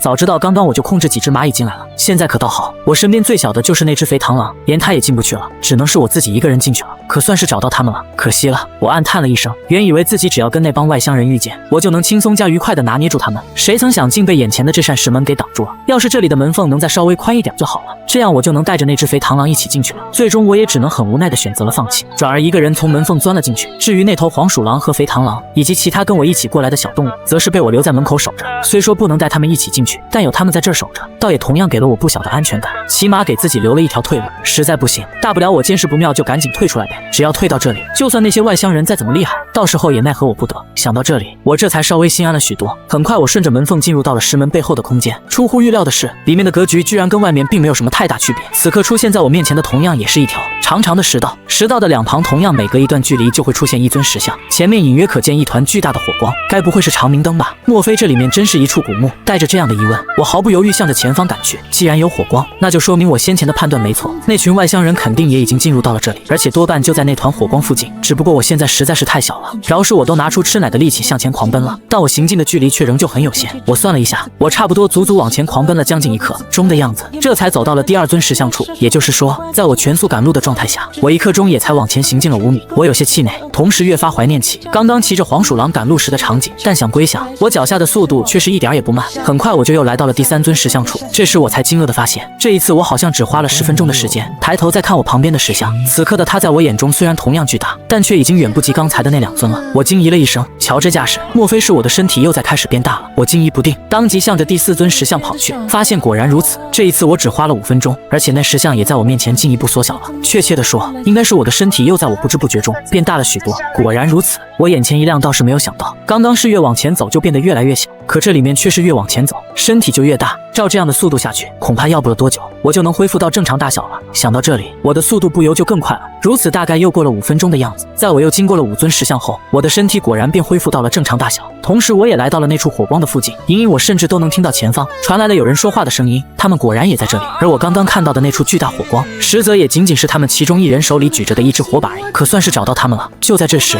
我好像听到了那个卖货郎的声音，这也太诡异了。先是在我等毫无察觉的情况下，身体莫名变小了，如今又突然恢复了正常，真不知当初设计这里的人到底是咋想的。这时老乞丐的声音附和道：“可不是吗？确实很诡异。不过我倒是感觉，此事对我等而言，其实也未必全都是坏事儿。若非身体变小，我等还不知道得费多大的劲才能通过那扇石门呢。而且我有一种很强烈的预感，当初修建这里的人应该是故意这么安排的。想来这其中必有深意，我等还是不要贸然行动的好。”说着，他还主动询问起了身旁另一人的意见：“曾老爷子您怎么看？”他管那人叫曾老，光是从他说话的语气就能听出，他好像很尊敬那人，或者说忌惮，一副为对方马首是瞻的样子。接着我就听见了另一道熟悉的声音，是那个算命的老瞎子的声音。不错，确实如此，我也是这么想的。原来他姓曾。曾瞎子说完便立即问道：“小刘，你说呢？听着怎么像是在问赊刀人的意见？”我怎么知道？果然是赊刀人的声音，他的声音略显冷漠，一副事不关己高高挂起的样子，似乎是先前曾跟他们发生过什么不愉快的事情。曾瞎子尚未开口，倒是他旁边的老乞丐急了，当即便对赊刀人怒斥了一声：“姓刘的，你这话什么意思？刚才的事情咱不都已经……”然而他的话没说完，曾瞎子却突然打断了他，突然间便转头看向了我所在的方向道：“滚出来！话没说完，你小子还没听够吗？”我吓了一跳，着实没有想到这厮的洞察力居然如此敏锐。此刻的我虽然悄悄向他们靠了上去，但却仍旧跟他们保持着大概近30米的距离，没想到居然还是被他发现了。但我转念一想，对方毕竟是瞎子，听说瞎子的听觉远超常人，何况他本来就是高手，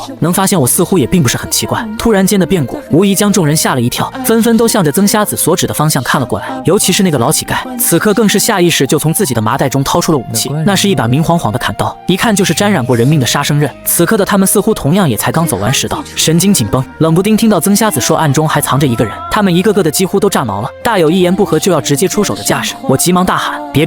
同时赶紧就从我藏身的黑暗中走了出来，满脸的讪笑道：“是我。”众人惊疑不定，但同时也松了口气。傻子，守村人，原来是你。只有赊刀人的脸色略微有些难看道：“你怎么来了？不是让你别掺和了吗？”说罢便快步向我走了过来，实则是为了保护我，像是生怕其他人会对我直接动手一般。我叹了口气：“你以为我愿意来呀？这不是看你们迟迟都没回来，村里人着急，所以才让我过来帮忙找人的吗？”说着我便快速扫了一眼周围，很快我就发现了不远处躺着的那几名村民，似乎是昏迷了，同时身上也并没有什么明显的伤，估摸着应该只是受到了惊吓。我长松了口气，心道还好，全都还活着，倒也不枉我冒险走上这一招了。但稳妥起见，我还是不忘对赊刀人问了一句。赊刀人摇了摇头：“他们这是怎么了？”“没事儿。”知道我问的是地上的村民，紧接着说道：“就只是受到了些许惊吓而已，暂时还死不了。你还是多关心关心你自己吧。”说着他还不由埋怨我道：“你真不该来的，这里已经不是你们村的范围了，就你那3脚猫的功夫，貌似跟他们也没什么区别。”我摆了摆手，刚要开口，就听不远处的曾瞎子道：“你来的正好，你不是这里的守村人吗？赶紧跟我们说说，你对此地到底了解多少？”我下意识摇头，我也不知道，这里已经不属于我们村的范围了，我也是第一次来这儿。老乞丐满脸冷笑：“是吗？我看未必，我等可是早在1天前便寻到了此地，路上也未曾有过太多耽搁，也才不过刚刚抵达这里。你又是啥时候出发的？为何这么快就寻找到了这里，而且还几乎跟我们同时赶到？”我撇了撇嘴，冷冷地看着他：“有什么好奇怪的？像你们这样畏畏缩缩、瞻前顾后，一路上不知浪费了多少时间，我可没有这么多的顾忌。反正有你们在前方趟路，我根本就无需担心前方会有陷阱，赶路的速度自然比你们快。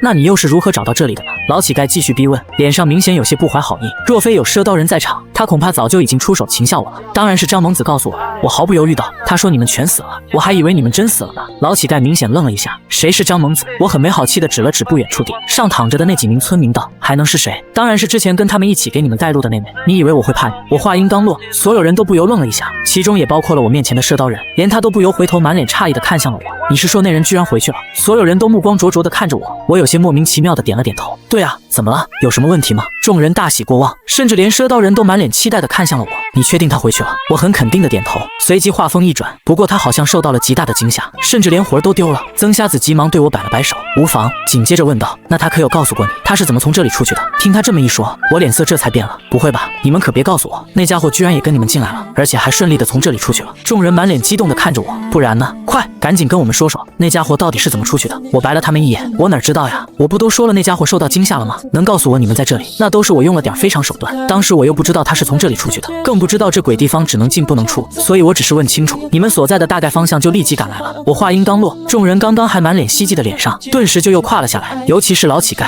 此时更是破口大骂：蠢货，你怎么就不知道问清楚了再来？你害死我们了！我白了他一眼，懒得理他，但实际我的心中同样也很震惊，属实没有想到，原来那张蒙子居然是从这里出去的，搞得连我都很好奇，他是如何从这里面逃出去的。于是我赶忙对一旁的赊刀人问道：到底什么情况？那张蒙子真是从这里面出去的？赊刀人点了点头，算是吧，不过他并没有进入到这里，甚至都没有走完外面的食道，而是在我们刚发现行走在食道上会让我们的身体缩小时，他就已经退了回去。我们还以为他早就已经死了呢，不过也多亏了他，这才让我们发现一旦后退就会引起那些石像的攻击。我皱了皱眉，是吗？总感觉赊刀人好像有什么事情在瞒着，但我又不好多问。不过既然连他都说张蒙子踏足过食道，那这事儿就肯定不会有假了。我沉思了好久都没想通，张蒙子到底是如何从那些石像的手中逃出升天的？再有就是他丢失的那一魄又去了哪里？莫非他之所以能从食道中退出去，恰恰就是因为他缺失掉的那一魄的原因？恍惚间我好像隐隐捕捉到了什么，可都还没等我想出个所以然来，老乞丐却突然开口打断了我的思绪。想什么呢？你小子是不是已经想到什么了？你可不许瞒着我们！我突然就发火了，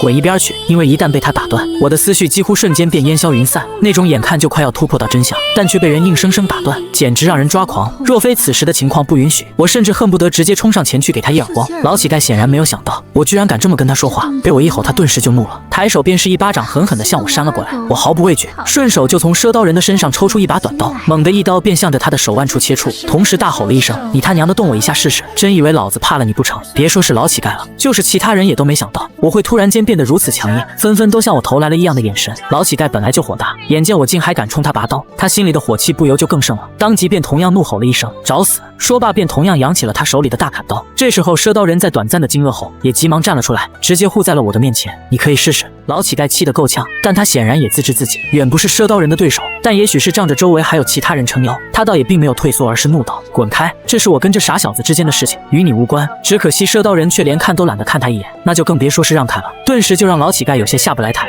脸都憋红了。最后他一咬牙几乎就要动手，偏偏就在这时曾瞎子开口了：行了，如今我们可全都是同一条绳上的蚂蚱，现在可不是内斗的时候，有任何的事情都等我们出去了再说。老乞丐急忙借坡下驴，也是，先是对曾瞎子点了点头，随即便冷冷地看着我道：看在曾老爷子的面上，老叫花我姑且先饶你一命，等我出去后再收拾你。我也同样冷冷地看着他，丝毫没有退让。你以为我会怕你？心想着你恐怕没机会出去了，只要出了这扇石门，老子第一个收拾的就是你。别说石门外还有黄鼠狼和肥糖狼守着，即使没有他们，我也依然不曾将这老乞丐放在眼里。诚然他身上的煞气很足，但我也不是吃素的，真正让我忌惮的其实还是那个曾瞎子。要不是因为有曾瞎子在，即便是现在动手，我也根本不会出他。许是察觉到了双方各自心中的怨气，曾瞎子随即便出面打起了圆场。行了，都少说两句，咱现在可都还身处险境呢，当务之急是得赶紧想办法离开这里。说着就把目光看向了我，王小子，你若是当真想到了什么，不妨先说来听听，我们也好一起参考一下。我白了他一眼，本来我刚才确实快要想到什么了，可惜被他打断了，我能不气吗？说着我还不由狠狠地瞪了一眼不远处的老乞丐，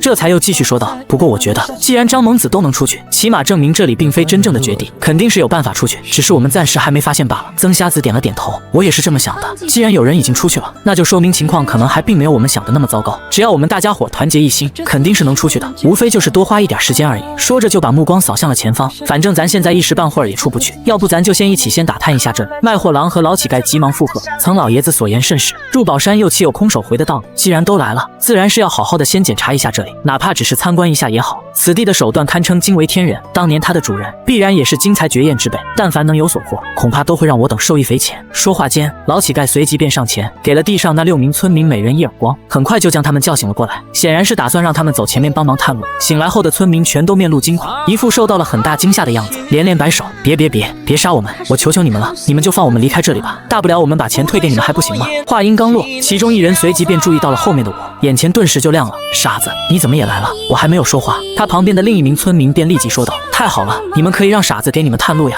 反正他也只是个傻子。本来我准备上前阻止老乞丐呢，一听这话，我的一颗心顿时就冷了，当即就把头撇向了一边。果然可怜之人必有可恨之处，亏我还心心念念的救他们出去，结果他们反手就把我给卖了。一听这话，老乞丐顿时便笑了起来，看向我和赊刀人的眼神也多了几分嘲讽，仿佛是在说看吧，这就是你们拼命想保护的人。我和赊刀人谁都没有开口。紧接着那几名村民便在老乞丐等人的淫威下，直接走在了我们的最前面。他们畏畏缩缩地举着手里的火把，有心想要逃跑，但却又不敢。而这也正是我所忌惮的。虽然我对他们刚刚出卖我的行为很是不耻，但倒也不至于真的对他们不管不顾。毕竟我来这里的目的原本就是为了找他们的，如今既然都找到了，我若是真对他们不管不顾，那我岂不是白来了吗？但问题是，即便是我现在能想办法让他们摆脱这群人的控制，他们的情况也依然不容乐观，甚至反而会让他们的情况变得更加糟糕。真要是让他们离开了大部队，他们怕是无论如何都不可能再离开这里。相反，若是让他们继续跟着大部队一起行动，说不定反而还能寻得一线生机。就这样，他们很快就被驱赶着向前走去，而我也是满脸警惕地打量着周围，但凡有一丝丝的不对劲，我就得第一时间出手先护着他们。老乞丐很不耐烦地催促着前面，快点，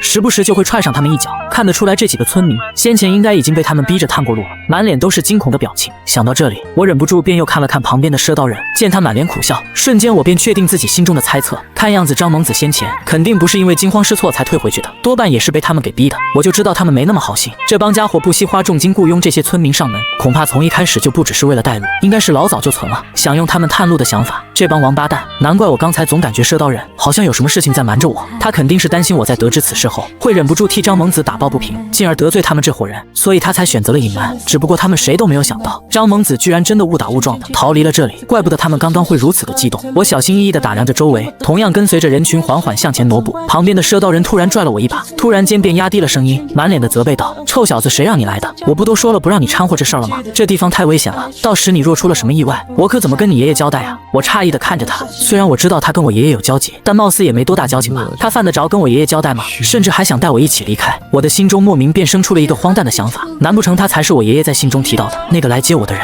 那我爸呢？难道这也是我爷爷提前就给我安排好的两个选择？选择跟我爸走，我这辈子就注定只能做一个普通人；而我若是拒绝了跟我爸走，那么赊刀人就会来接我。我越想越觉得这事儿很有可能，但眼下的情况却不允许我多问，只能是等事后或我俩独处时再问了。于是我便说道：“我这不是没办法吗？刚才我不都已经解释过了吗？若不是他们将村民也带走了，我才懒得趟这样浑水。”他重重地冲我叹了口气：“你让我说你什么好呢？记得待会儿别离我太远，我会尽可能的护住你的。”我急忙点头：“多谢。”他白了我一眼，似乎懒得理我，随即便加快了脚步。我急忙跟上。这时我们行进的速度已经不慢了，因为经过了前面那段路的试探，前方似乎并没什么危险，就连前方探路的村民也都长松了口气，不自觉便加快了脚步，只想着能赶紧寻找到出路离开这里。石门背后的这片空间似乎并不算很大，但这只是相对于那条石道的规模来说的。倘若这里真的是古墓，其实这里面已经相当大了。如此说来，这里几乎已经快要将整座山全都给挖空了，而这无疑又是十分巨大，甚至堪称恐怖的工程量。假如这里真的是古墓，那这里的墓主人又是谁呢？到底是怎样的存在才有这样的能力和魄力？想到这里，我忍不住便又对着赊刀人问道：“这里到底是什么地方？该不会真是古代某位大人物的陵墓吧？”赊刀人点了点头，算是吧。随即却突然话锋一转：“不过与其说是陵墓，不如说是道场。”我闻言一愣，刚要开口，前面的曾瞎子却突然转头道：“没错，确实是道场。”他饶有深意地看了我一眼，这才继续说道：“看来你爷爷的确不曾跟你提起过此事，你竟连这里是道场都不知道，可惜了。”说着，他的眼中居然隐隐闪过一抹失望。我有些莫名其妙，先前不是你警告我别掺和此事吗？怎么如今我对此事一无所知，你反倒还失望上了？不过听他这话的意思，似乎我爷爷早就知道这里隐藏着一座道场，甚至还对此地非常的熟悉。从曾瞎子刚才的反应来看，他显然是想从我的身上打探到一些跟这座道场有关的消息。没曾想我竟对此地一无所知，我确实对此事毫不知情。若非他们这伙人的出现，我恐怕永远都不知道。那么问题来了，这么大的事情，为何我爷爷生前会对我只字不提呢？是因为他死得太过突然，以至于他根本就来不及将此事告诉我，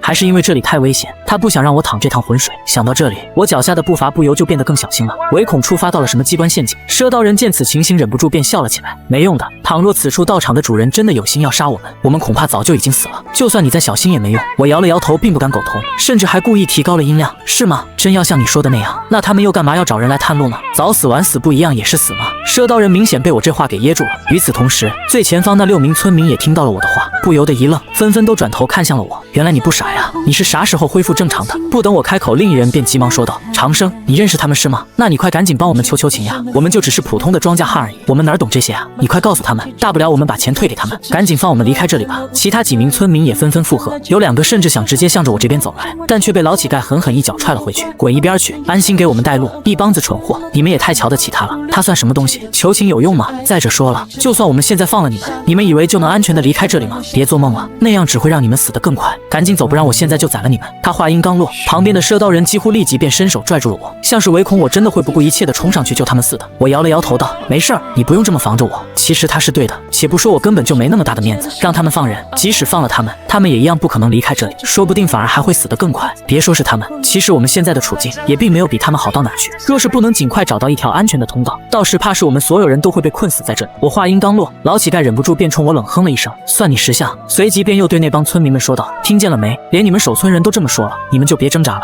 乖乖的给我们探路，只要能找到出去的路，你们自然就能活着离开。听他这么一说，几名村民顿时便没有了脾气，只能乖乖的继续往前走，帮他们探路。只是他们看向我的眼神明显多了几分嫌恶，我自然也注意到了，但我并没怎么在意。我能冒着生命危险来这找他们，已经算是仁至义尽了。至于最后是否能安然无恙的带他们离开，我也不敢保证，能活着带他们出去自然最好。赊刀人在一旁满是诧异的看了我一眼，似乎对我的表现相当满意，紧接着笑道：倒没想到你小子想的还挺通透，看来你小子这3年属实是比之前成熟了许多，那我就放心了。我苦笑着摇头，他哪里知道，我之所以会有现在的心态和想法，其实根本就不是这3年的功劳，而是半个月之前才突然有了这样的转变。说起来我还真得谢谢那个女人和老者呢，要不是他们，此刻的我肯定无法像现在这样淡定。想到这里，我突然想到，先前那女人说他们秦家为此足足准备了3年，但结果他们却如此草率就走了。当时我就觉得这事儿太过离奇，试问他们准备了3年，又怎可能真的只是为了让女人跟我睡一觉这么简单？于是我想到，他们的最终目标会不会同样也是冲着这里的道场来的？我灵光一闪，越想越觉得这事儿很有可能。我甚至怀疑，他们之所以走得如此匆忙，会不会就是先我们一步，提前进入到了这里？也许是我的反应有些太过激了，但却还是被周围的其他人给发现了，尤其是曾瞎子，此刻更是第一时间察觉到了我的异常，当即便问道：你小子是不是突然又想到什么了？我点了点头，还真有。稍作权衡，便立即将女人和老者有可能已经提前进入的事情全盘托出。所谓敌人的敌人就是朋友，正好我跟他们2拨人都不是很对付，我可没有帮他们隐藏行踪的义务，索性便将那女人和老者的行踪提前给曾瞎子等人透露一下，也好让他们早做防备。狗咬狗一嘴毛，秦家若当真有我爸说的那么厉害，保不齐还真就能跟曾瞎子等人斗个2败俱伤，到时我坐山观虎斗，甭管他们哪一方胜出，对我其实都没有坏处。于是在所有人都满是期待的眼神中，我随即便满脸严肃道：我突然间想起了一件很重要的事情，你们知道秦家吗？众人全都一愣，唯有曾瞎子突然眉头一挑：哪个秦家？说清楚点儿。我忙说道：具体的我也不知道，我只知道他们是从前省那边来的，似乎势力还不小，很有名的。曾瞎子的脸色一下就变了，难道是青岩谷镇上的那个秦家？我点了点头，故意说得很含糊：应该是吧。其实我知道那个女人和老者就是出自青岩谷镇上的秦家，因为我爸之前跟我说过。这时候其他人似乎也反应了过来，纷纷都把目光再度投向了我，显然他们也都听说过这个秦家。除了赊刀人，几乎所有人的眼中都露出了一抹深深的忌惮，同时又有些不解，显然不太明白为何我要在这时候提起远在前省的那个秦家。紧接着就听曾瞎子问道：所以你好端端的为何要提起他们？你可别告诉我他们也来了。我很肯定的点头，继续用不确定的语气道：他们的确也来过我们村，只是我不确定他们到底有没有进来。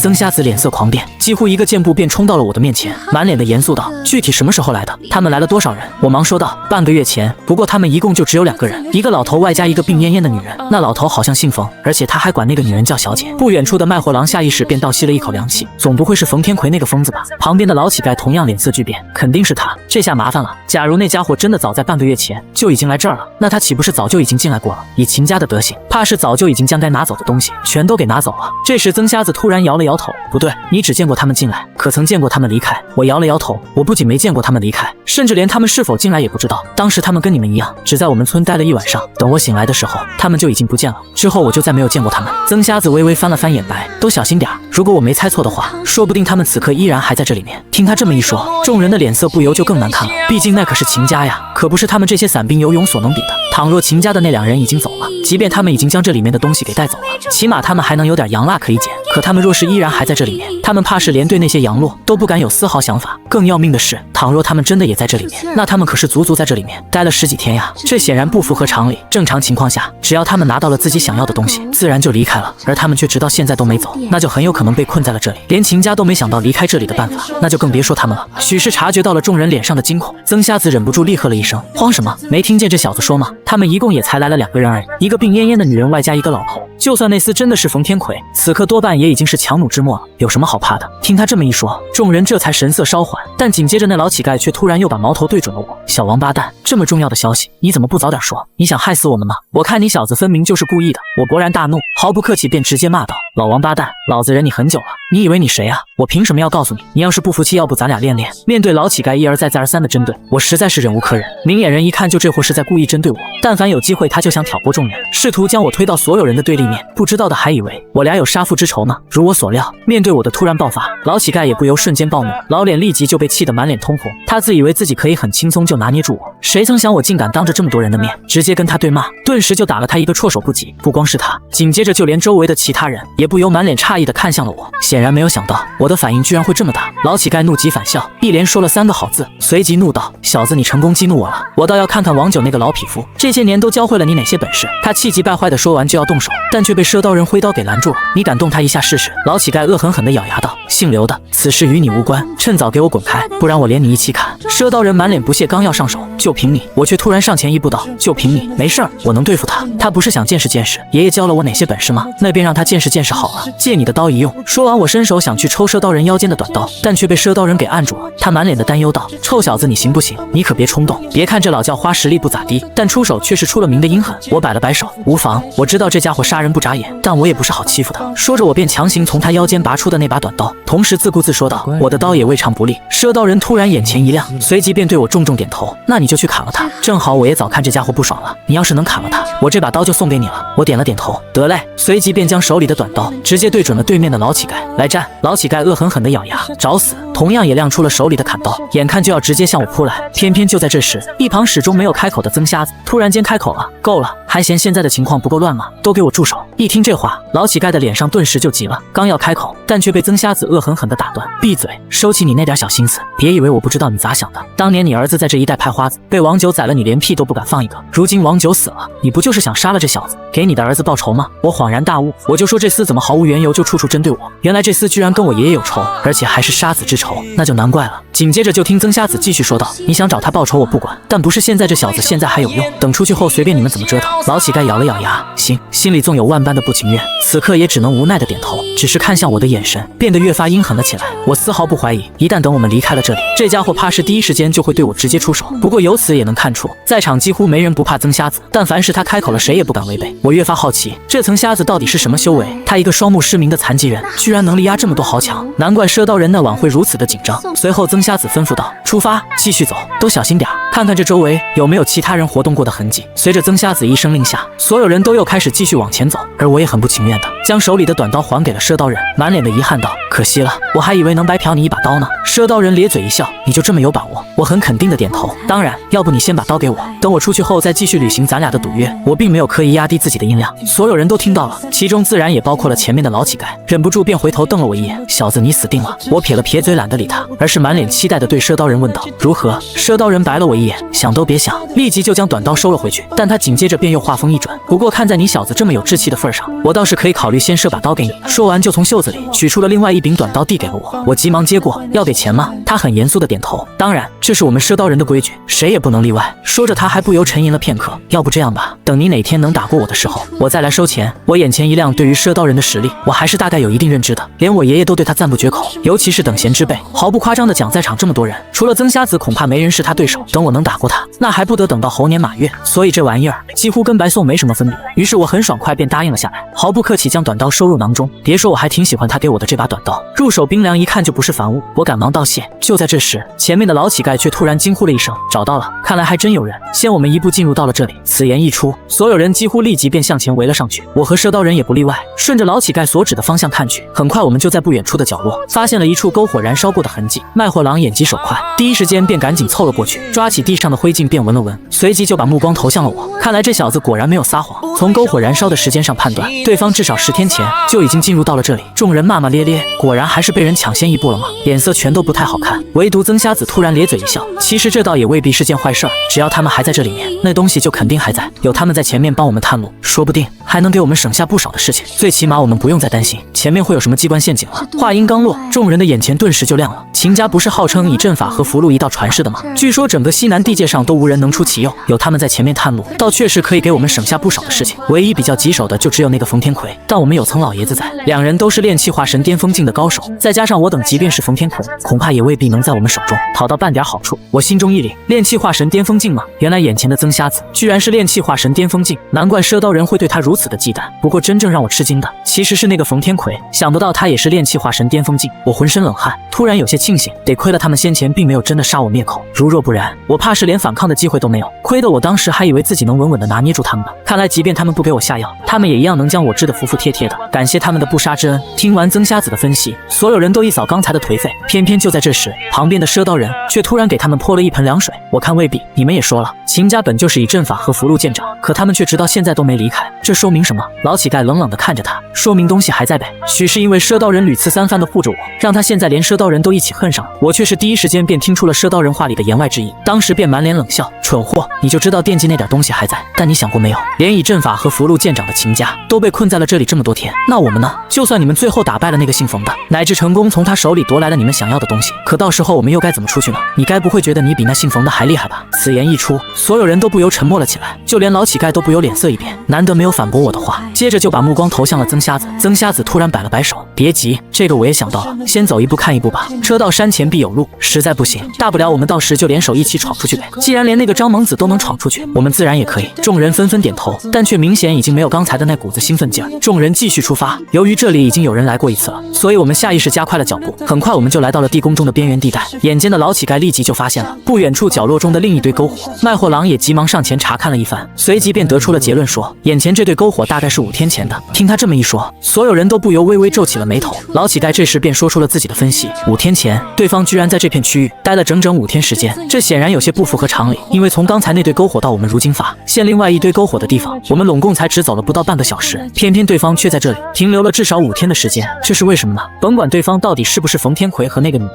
但肯定都不是一般人，绝不可能无缘无故的在这里停留这么久的时间，要么就是这里之前隐藏着什么很厉害的阵法，或者机关陷阱的之类的困住了他们，要么就是他们在这里发现了什么，主动在这里停留了这么久的时间。相比之下，其实我更倾向于后者，因为我们一路走来，不仅没有遇到任何危险，同时也没发现有任何打斗的痕迹。老乞丐的分析和猜测跟我想的差不多，而且也得到了包括曾瞎子在内所有人的认可，唯独那几名村民什么也不懂，而是趁着大伙分析时无暇顾他时，悄悄靠近到了我身边，开始对我说软话，让我无论如何也要救救他们。我并没有拒绝，但也没有答应，而是跟他们分析了一下眼前的局势。该说的话其实我刚才就说过了，就算曾瞎子和老乞丐等人现在愿意放了他们，他们也一样走不出这里。要想活命，唯一的办法就是跟着我们一起行动。听完我的分析，他们顿时沉默了，也不知道他们到底想通了没有。而与此同时，曾瞎子和老乞丐等人则是立即在附近仔细的搜寻了起来，显然他们也更倾向于的是对方在附近发现了什么，所以才主动在这逗留这么久。只可惜他们找了一大圈，最后却一无所获，无奈也只能选择了放弃，继续出发。但很快我们就遇到了一个棘手的问题，那就是我们的面前突然出现了好几条通道，每天通道里都是黑漆漆的，看着毫无区别。众人在每条通道前都仔细的打量了一番，什么也没发现，既没有找到任何的标志，也没有发现有其他人活动的痕迹。老乞丐的眼睛咕噜噜乱转，突然提议分头行动，其他人也很心动，显然是不想跟曾瞎子一起行动了。有这样一个高手跟在身边，即使他们最后真的找到了他们需要的东西，最后那件东西恐怕也会落入曾瞎子手里，换我也不愿意。出乎预料的是，曾瞎子居然并没有反对，而是笑着对他们点了点头，也好，说着就把目光投向了我。你呢？你觉得我们该进哪一个洞？我随手便指了指从左往右数的第2个通道。这个，曾瞎子狐疑地问道。为什么？你的理由是什么？我摇了摇头，没什么理由，单纯就只是直觉而已。曾瞎子突然皱了皱眉，但却很快就又舒展开来。也罢，那老夫便信你一次。说着他便指了指我和赊刀人，你们俩跟我一起，我们就走这条路。话音刚落，随即便率先走向了第2个洞口。我和赊刀人则在对视一眼后，最终还是选择跟了上去。但出乎我预料的是，其他人也都跟了进来，居然全都选择了第2个洞口，其中也包括了老乞丐。我心中暗骂，不是说好要分头行动的吗？怎么全跟来了？他们就这么相信我的直觉吗？我狐疑地看着他们，他们却丝毫不以为意，甚至压根儿就没拿正眼瞧过我一眼，很快就从我的身边挤了过去，直接追上了前面的曾瞎子。我恍然大悟，原来他们相信的根本就不是我的直觉，而是曾瞎子的判断。随后的事实也证明我的直觉，或者说曾瞎子的判断的确是对的，因为我们很快就在前方再度发现了其他人活动过的痕迹，确切的说，应该是有人打斗过的痕迹。最先发现这一点的仍旧是老乞丐，别看这家伙实力不咋地，但眼力却是真好不符都不行，这里面黑灯瞎火的，即便是有火把照明，我们的能见度也依然有限，最多不超过10米。而这家伙居然能在黑暗中看到前方数十米外的东西，一眼就发现了石壁上的好几道剑痕。所有人都一拥而上，发现除了墙上的剑痕，地上居然还散落着一大堆瓷器的碎片。那些个瓷片非常的古怪，刚一靠近，我便在这上面感觉到了一股极为恐怖的煞气，甚至都能跟老乞丐身上的煞气相媲美了。再有就是眼前的瓷器虽然被人打碎了，但却仍旧能看出它之前是人形的，因为我们很快就在里面发现了一截尚未完全碎裂的陶瓷手臂，以及半颗同样用陶瓷烧制出的脑袋。我皱了皱眉，人形的瓷器吗？只是简单的扫了一眼面前的瓷片，心中立即判断，这肯定不是我们在外面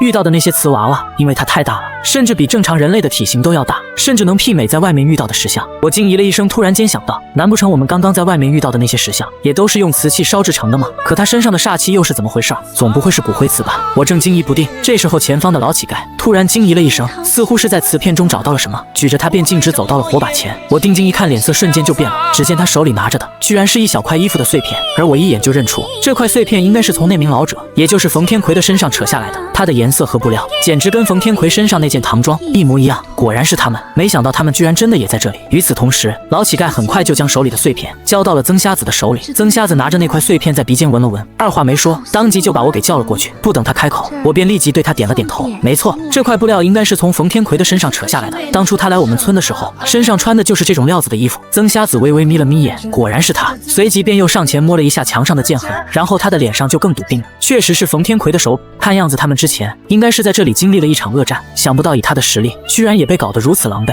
看来我们接下来需要更小心了。说罢便让我们继续出发，但不知是巧合还是他们有意为之，此刻我和赊刀人竟被他们挤到了队伍的中间位置，前后都有人，像是生怕我俩会跑了似的。而我也没介意，甚至巴不得他们能将我和赊刀人围在队伍的中间，万一待会要是遇到了什么危险，我俩反而是最安全的。从刚才的那堆瓷片和衣服的碎片判断，尽管冯天魁和那个女人最后战胜了，但却并不轻松，甚至都有可能受伤了。所以即使前面有他们两人探路，也未必是安全的。连冯天魁对付这些瓷器都如此吃力，可想而知那些瓷器的实力到底是有多么的恐怖。其他人显然也意识到了这一点，一个个全都屏气凝神，小心翼翼。反倒是此刻被他们夹在中间的我和赊刀人满脸的轻松惬意，一点也不担心，因为无论危险从哪个方向袭来，我们都肯定不是最先倒霉的。但饶是如此，其实我也并没有闲着，而是趁此机会赶紧向一旁的赊刀人询问起了老乞丐的来历。既然我和老乞丐注定将是死敌，我自然是要提前知道对方的底细。按照赊刀人的说法，老乞丐本名叫张耀祖，老家好像是四川那边的，祖上也曾阔过，甚至还有人出任过五品官，后来家道中落，这才被迫沦为了乞丐。不过这家伙心狠手辣，即使当了乞丐也不是消停的主，早年还真就干过采生折割的勾当，甚至就连他儿子也是这一行的。我眉头紧蹙，我就知道这家伙不是什么好鸟。我真正关心的其实是他的那双眼睛。在场的除了那几名村民，剩下的几乎全都是修行者，其中大部分人的修为都在他之上，可偏偏他却能看到很多其他人看不见的东西，仿佛丝毫不受光线和黑暗的影响，这让我感到非常的好奇，同时也对他多了几分忌惮。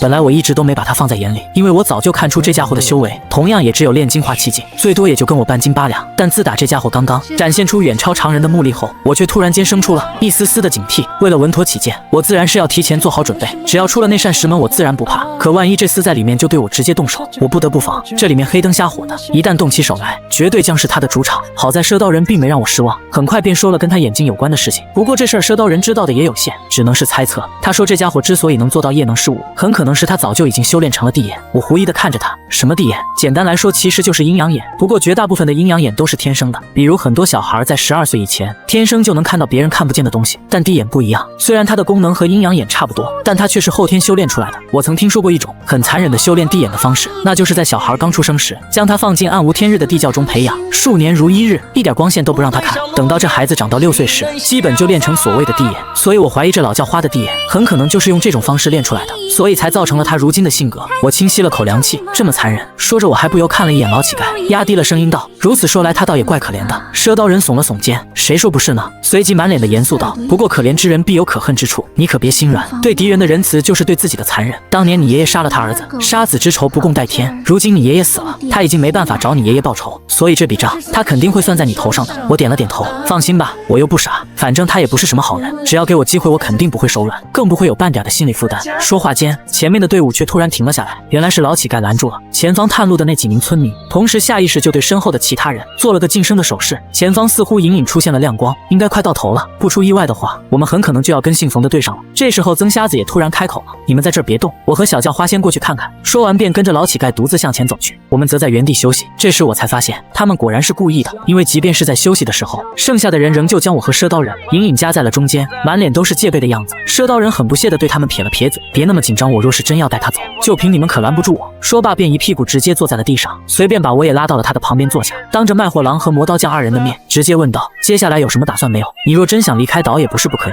即便是曾瞎子阻拦，我也未必不能让你全身而退。”一听这话，旁边的卖货郎和魔刀匠顿时就有些紧张了起来，右手几乎下意识便摸向了腰间的武器。不料赊刀人连看都没看他们一眼，似乎一点也没将他俩放在眼里。我摇了摇头：“不急，我这次来是受了老村长的委托来找人的，如果可以的话，我肯定是要带他们一起回去的。先走一步看一步吧。其实我也对这里挺好奇的，我在村里整整待了6年，也是现在才知道，原来这山里居然还藏着这样一处地方。”我话音刚落，不远处的那几名村民的眼前顿时就亮了，赶忙便又向我围了过来。其中一人满脸的兴奋道：“真的吗？你真是受了村长的委托来这儿找我们的吗？”我点了点头，刚要开口，前方却响起了曾瞎子的冷笑：“姓冯的果然是你。”接着我就又听见了一道熟悉的声音：“是你？你怎么来了？”我心中一凛，果然是他们，这下实锤了，没有丝毫的迟疑。刚刚才坐下的我们此刻几乎腾的一声就从地上站了起来，纷纷都向着声音响起的方向赶去，甚至连旁边的村民们都本能般站了起来，似乎是打算跟我们一起进去。我忙出声喝止住了他们：“别动，你们傻呀？这种热闹你们也敢凑？不想活了吗？等我回来了就想办法带你们出去。”说完我也不等他们同意，立即跟着赊刀人一起冲了进去，卖货郎和魔刀匠二人也紧跟在了我俩的身后。傻子都能看出，他俩肯定是得到了曾瞎子授意，一直都在暗中监视着我俩。不过这样也好，此刻他们的注意力全都在我和赊刀人的身上，倒也没工夫再为难那几名村民。我们一路狂奔，往前才没跑多远就拐了个弯，发现前面果然出现一丝丝亮光。不得不承认，老乞丐的第眼是真的好用，就这么一点亮光，离得还这么远，竟都能被他提前察觉出端倪。沿着光线，我们又往前跑了大概100多米远，这才看见了曾瞎子和老乞丐的身影。接着我就看到了冯天魁，不一样的是此刻的他满脸狼狈，看来我们先前的猜测果然没错，这家伙果然在这里面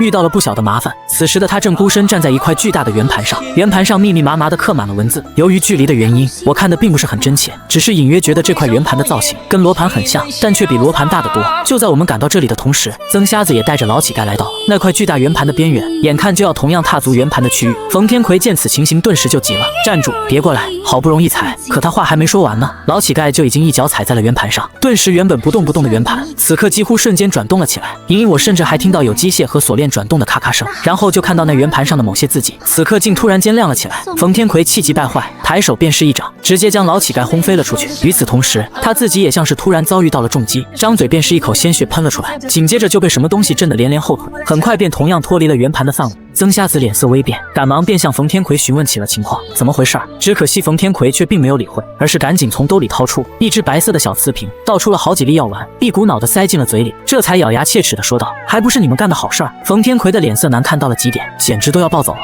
若不是有伤在身，我感觉他可能早就已经动手了。但其实我巴不得他们跟曾瞎子打起来，鹬蚌相争，渔翁得利。他俩实力相当，只要他俩打起来，必然就是两败俱伤的结果。等到那时，赊刀人便是这伙人中实力最强的，自然也无需再理会曾瞎子的威胁。曾瞎子淡淡的笑道：“别生气嘛，我们又不是故意的。”冯天魁冷哼了一声，随即就把目光投向了我们这边，一眼就发现了人群中的我，脸色顿时就又变了。“是你？”我咧嘴一笑，“可不就是我吗？我们又见面了。”他勃然大怒：“王八蛋，原来他们是你带来的！”我急忙摆手：“不，我可没带他们来，是他们自己找来的，我是跟着他们来的。”说话的同时，微眯着双眼快速扫了一眼周围，却并没有发现女人的身影，不由得有些意外。难不成这家伙是一个人进来的？那女人又去哪了？我正惊疑不定，紧接着就听曾瞎子说道：“行了，快别生气了，赶紧跟我们说说，到底怎么回事？你刚神神秘秘的到底在干嘛？这怎么会有这么大一只罗盘？”我惊疑了一声，还真是罗盘。听他这么一说，我和赊刀人也不由赶紧凑了上去。这时我才发现，那圆盘上刚刚模糊不清的字迹，居然还真就是罗盘。只是这也太大了吧！我简单的目测了一下，发现眼前这只罗盘浑身都散发着淡淡的金属光泽。虽然我不知道它具体材料是什么，但肯定是金属，因为它在转动时能明显听到有金属摩擦的声音。我倒吸了一口凉气，心说这么大的罗盘，而且还是金属材料的，别说是古代，即便是动用现代机械，恐怕也不见能加工得如此精密吧。当年铸造它的人到底是何方神圣？冯天魁突然冷哼了一声，根本就没理会曾瞎子的询问，而是转身便盘膝坐在了地上，似乎是在疗伤。曾瞎子也没生气，知道是自己坏了人家的好事儿，人家没当场发飙，这就已经很给面子了。眼见从冯天魁这里问不出个所以然来，他索性便又回到了罗盘边，直接伸手摸向了罗盘。可就在他即将触碰到罗盘的那一刻，我的余光却突然间发现，不远处冯天魁的嘴角忍不住便微微上扬了起来。我脸色微变，不好，但却并没有立即出声提醒曾瞎子，而是第一时间拉着赊刀人往后退，这才叫道：“别碰他！”可惜已经晚了。就在我话音刚落的同时，曾瞎子的右手已经触碰到了罗盘，但这也恰好就是我想看到的结果。冯天魁固然不是什么好人，但曾瞎子也绝非善茬。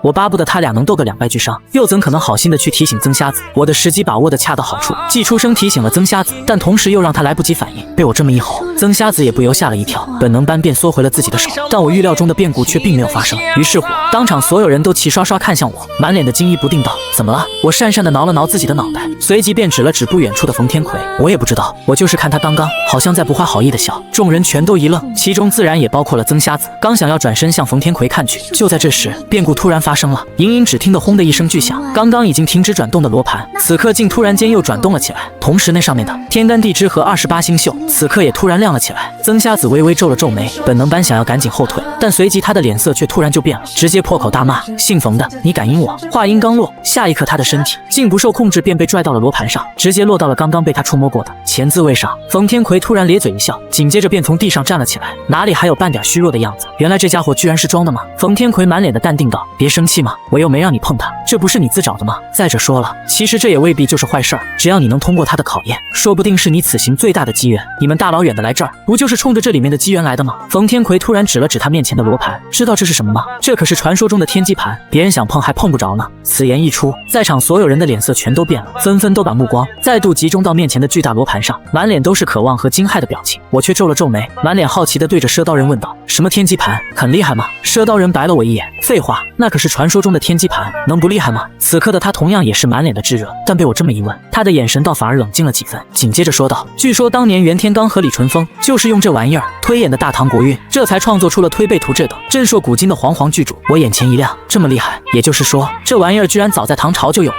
那这玩意儿到底是谁制作的？这么大的罗盘，别说是唐朝，就算是现在，难度也不是一点半点啊。赊刀人摇了摇头，那就不知道了。我也只是在古籍中看到过有关天机盘的记载，据说什么都能算，上至国运，下至个人运势，但凡你能想到的，他都能给你答案，否则也不会被人叫做天机盘了。假如这玩意儿真的就是传说中的天机盘，那它简直就是国之重器，甚至可以称之为神器。此时的曾瞎子脸上同样也很炙热，但很快他的脸上就闪过一抹惊愕，甚至是惊恐，似乎是看到了什么极为恐怖的事情。冯天魁满脸冷笑：“好好享受吧。”紧接着就把目光投向了我们，冷冷地看着我们道：“要不你们也去试试吧，是你们自己上去，还是让我出手亲自送你们上去？”众人脸色狂变，这才刚刚的惊愕中惊醒过来。老乞丐、磨刀匠和卖货郎三人对视了一眼，接着便快速聚拢在了一起，纷纷拔出了自己的武器。此时卖货郎说道：“我们跟他拼了，他已经受伤了，只要我们联手，未必不是他的对手。”说着还把目光投向了我旁边的赊刀人，只可惜赊刀人压根没有理会，虽然同样也拔出了短刀，但却并没有要跟他们联手的意思。冯天魁满脸不屑，不知所谓，右手只是轻轻一挥，下一刻卖货郎竟就被他擒在手里，猛地一把丢进了罗盘。接着就是老乞丐和磨刀匠，即便是两人联手，竟都没能在他手上撑过3个回合，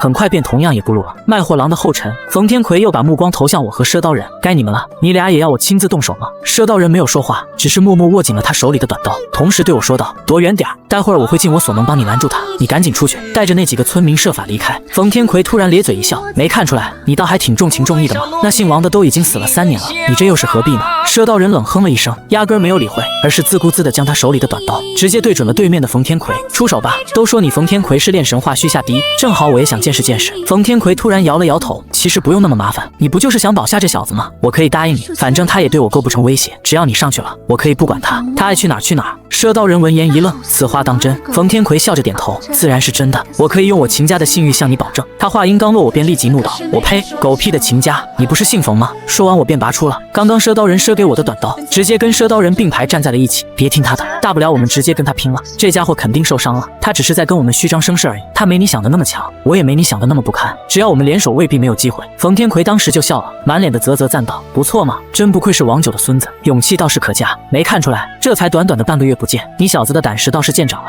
区区守村人而已，别说这已经不属于你们村的范围，就算我仍旧在你们村，你以为你就能逃出我的掌心吗？若非我家小姐仁慈，你早死了。我冷哼了一声，刚要反驳，这时候旁边的赊刀人突然收刀入鞘。行，我答应你就是了。记住你刚才说的话，你若是敢动他，我就算是豁出这条小命，也绝不会让你们秦家好过。说罢，甚至都没等我反应过来，紧接着他便纵身一跃，直接跳上了罗盘。我吓了一跳，刘叔，连同对他的称呼都变了，哪里能够想到，印象中一贯都很强势的赊刀人，此时竟真被逼得主动跳进火坑，而且还是为了我。我现在越来越怀疑，他可能才是我爷爷在信中提到那个来接我的人。冯天魁赞许地对他点了点头，是条汉子，放心吧，这小子的命暂时还有用，我肯定不会动他。说罢就把目光投向了我，小子你可以走了。说完他竟真就不管我了，转身便又回到了他刚才的位置，甚至连眼睛都闭上了。我恶狠狠地咬牙，这家伙肯定受伤了，他果然是在虚张声势。可问题是，即使我明知道他是在虚张声势，此刻也已经晚了，因为赊刀人已跳到罗盘上去了。就算他是在虚张声势，凭我一个人的实力，也根本不可能是他的对手。随即就将目光投向了罗盘，赫然发现，连同刚刚上去的赊刀人在内，此刻他们所有人的脸上全都露出了迷茫的表情。但很快我就发现，此时的曾瞎子似乎已经率先从刚刚的迷茫和恐惧中反应了过来，先是擦了擦自己额头上的冷汗，随即便对冯天魁破口大骂：王八蛋，我饶不了你！只可惜冯天魁压根儿就没理会，甚至连眼皮都没抬。曾瞎子气急败坏，但又无可奈何。很快他又安静了下来，紧接着竟从自己的怀里掏出了一只罗盘，对着周围便测算了起来。我皱了皱眉，心说这货不是瞎子吗？瞎子怎么用罗盘？难不成这家伙是装的？我正惊疑不定，这时候赊刀人竟也从刚刚的迷茫中清醒了过来，先是看了看自己所处的方位，接着就把目光再度投向了我。你怎么还没走？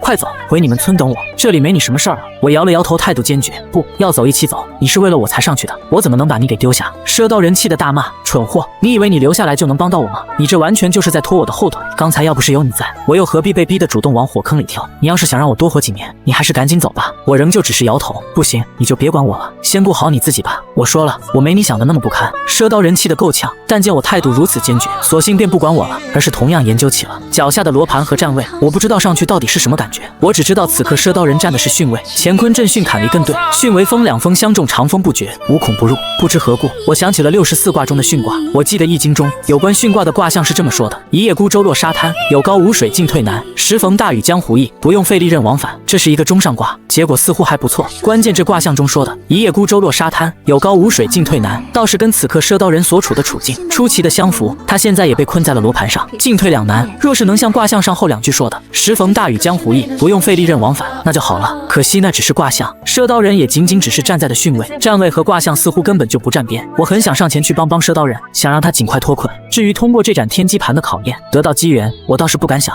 现在我唯一想的就是如何让赊刀人摆脱眼前这盏巨大罗盘的束缚，只要他能平安就行。甚至我已经对这里不好奇了，只要他能平安的从罗盘上下来，我现在就想让他跟我一起离开这个鬼地方。只要出了那扇石门，就算我们暂时走不出那条石道，最起码我们暂时也能安全。早知道是这样的结果，刚刚我就该将我先前的遭遇通通都告诉赊刀人，有他的帮助，我们未必不能带着村民回去。只要出了石门，我们就安全了。想到这里，我忍不住狠狠给了自己一耳光。只可惜现在说什么都晚了，当务之急还是得想办法先让赊刀人摆脱了罗盘再说。就在我正琢磨着该如何帮赊刀人脱困时，就在这时，前方却又响起了咔嚓一声，紧接着罗盘便再度转动了起来。这时我才发现，原来是曾瞎子突然往前迈了一步，直接从第2圈的八卦区域跳到了第3圈哀星诀文丑方位。他这一跳不要紧，顿时便让整个罗盘快速旋转了起来，同时罗盘上某些方位的字迹也跟着亮了起来。曾瞎子突然开怀大笑，果然如此，我明白了。话音刚落，紧接着连正闭目疗伤的冯天魁都不由睁开了眼睛。不错嘛，不愧是东山先生最得意的弟子，有点本事。说完便再度闭上了眼睛。我皱了皱眉，这时我才感觉到了一丝丝的异样，突然有些不理解，冯天魁为什么要将他们全都赶到罗盘上去？若担心他们会抢夺自己的机缘，以他的实力，大可以直接把他们杀了，干嘛非得要让他们也跟着去罗盘上试试？刚刚我们进来的时候，他就在罗盘上，但却因为老乞丐的突然踏足，导致他被罗盘直接震飞了出来。从他当时吼出的那一声好不容易来判断的话，当时他应该已经取得了不小的战果，只可惜被老乞丐给打断了。也就是说，眼前的这盏罗盘上很可能真的藏有某种莫大机缘。那他这是何苦来哉？他就这么有把握曾瞎子和赊刀人他们无法破解这罗盘中的奥秘吗？万一他们要是成功了，那他不成搬石头砸自己脚了吗？以我对他的了解，他可不会干这吃力不讨好的事情，这里面肯定有阴谋。等等，突然间我好像想到了什么，女人呢？那个女人去哪了？莫非这一切又跟那个女人有关？难道他是想将我们这些人全都困在这里，以便给女人争取时间吗？但他为什么不直接杀了他们呢？我摇了摇头，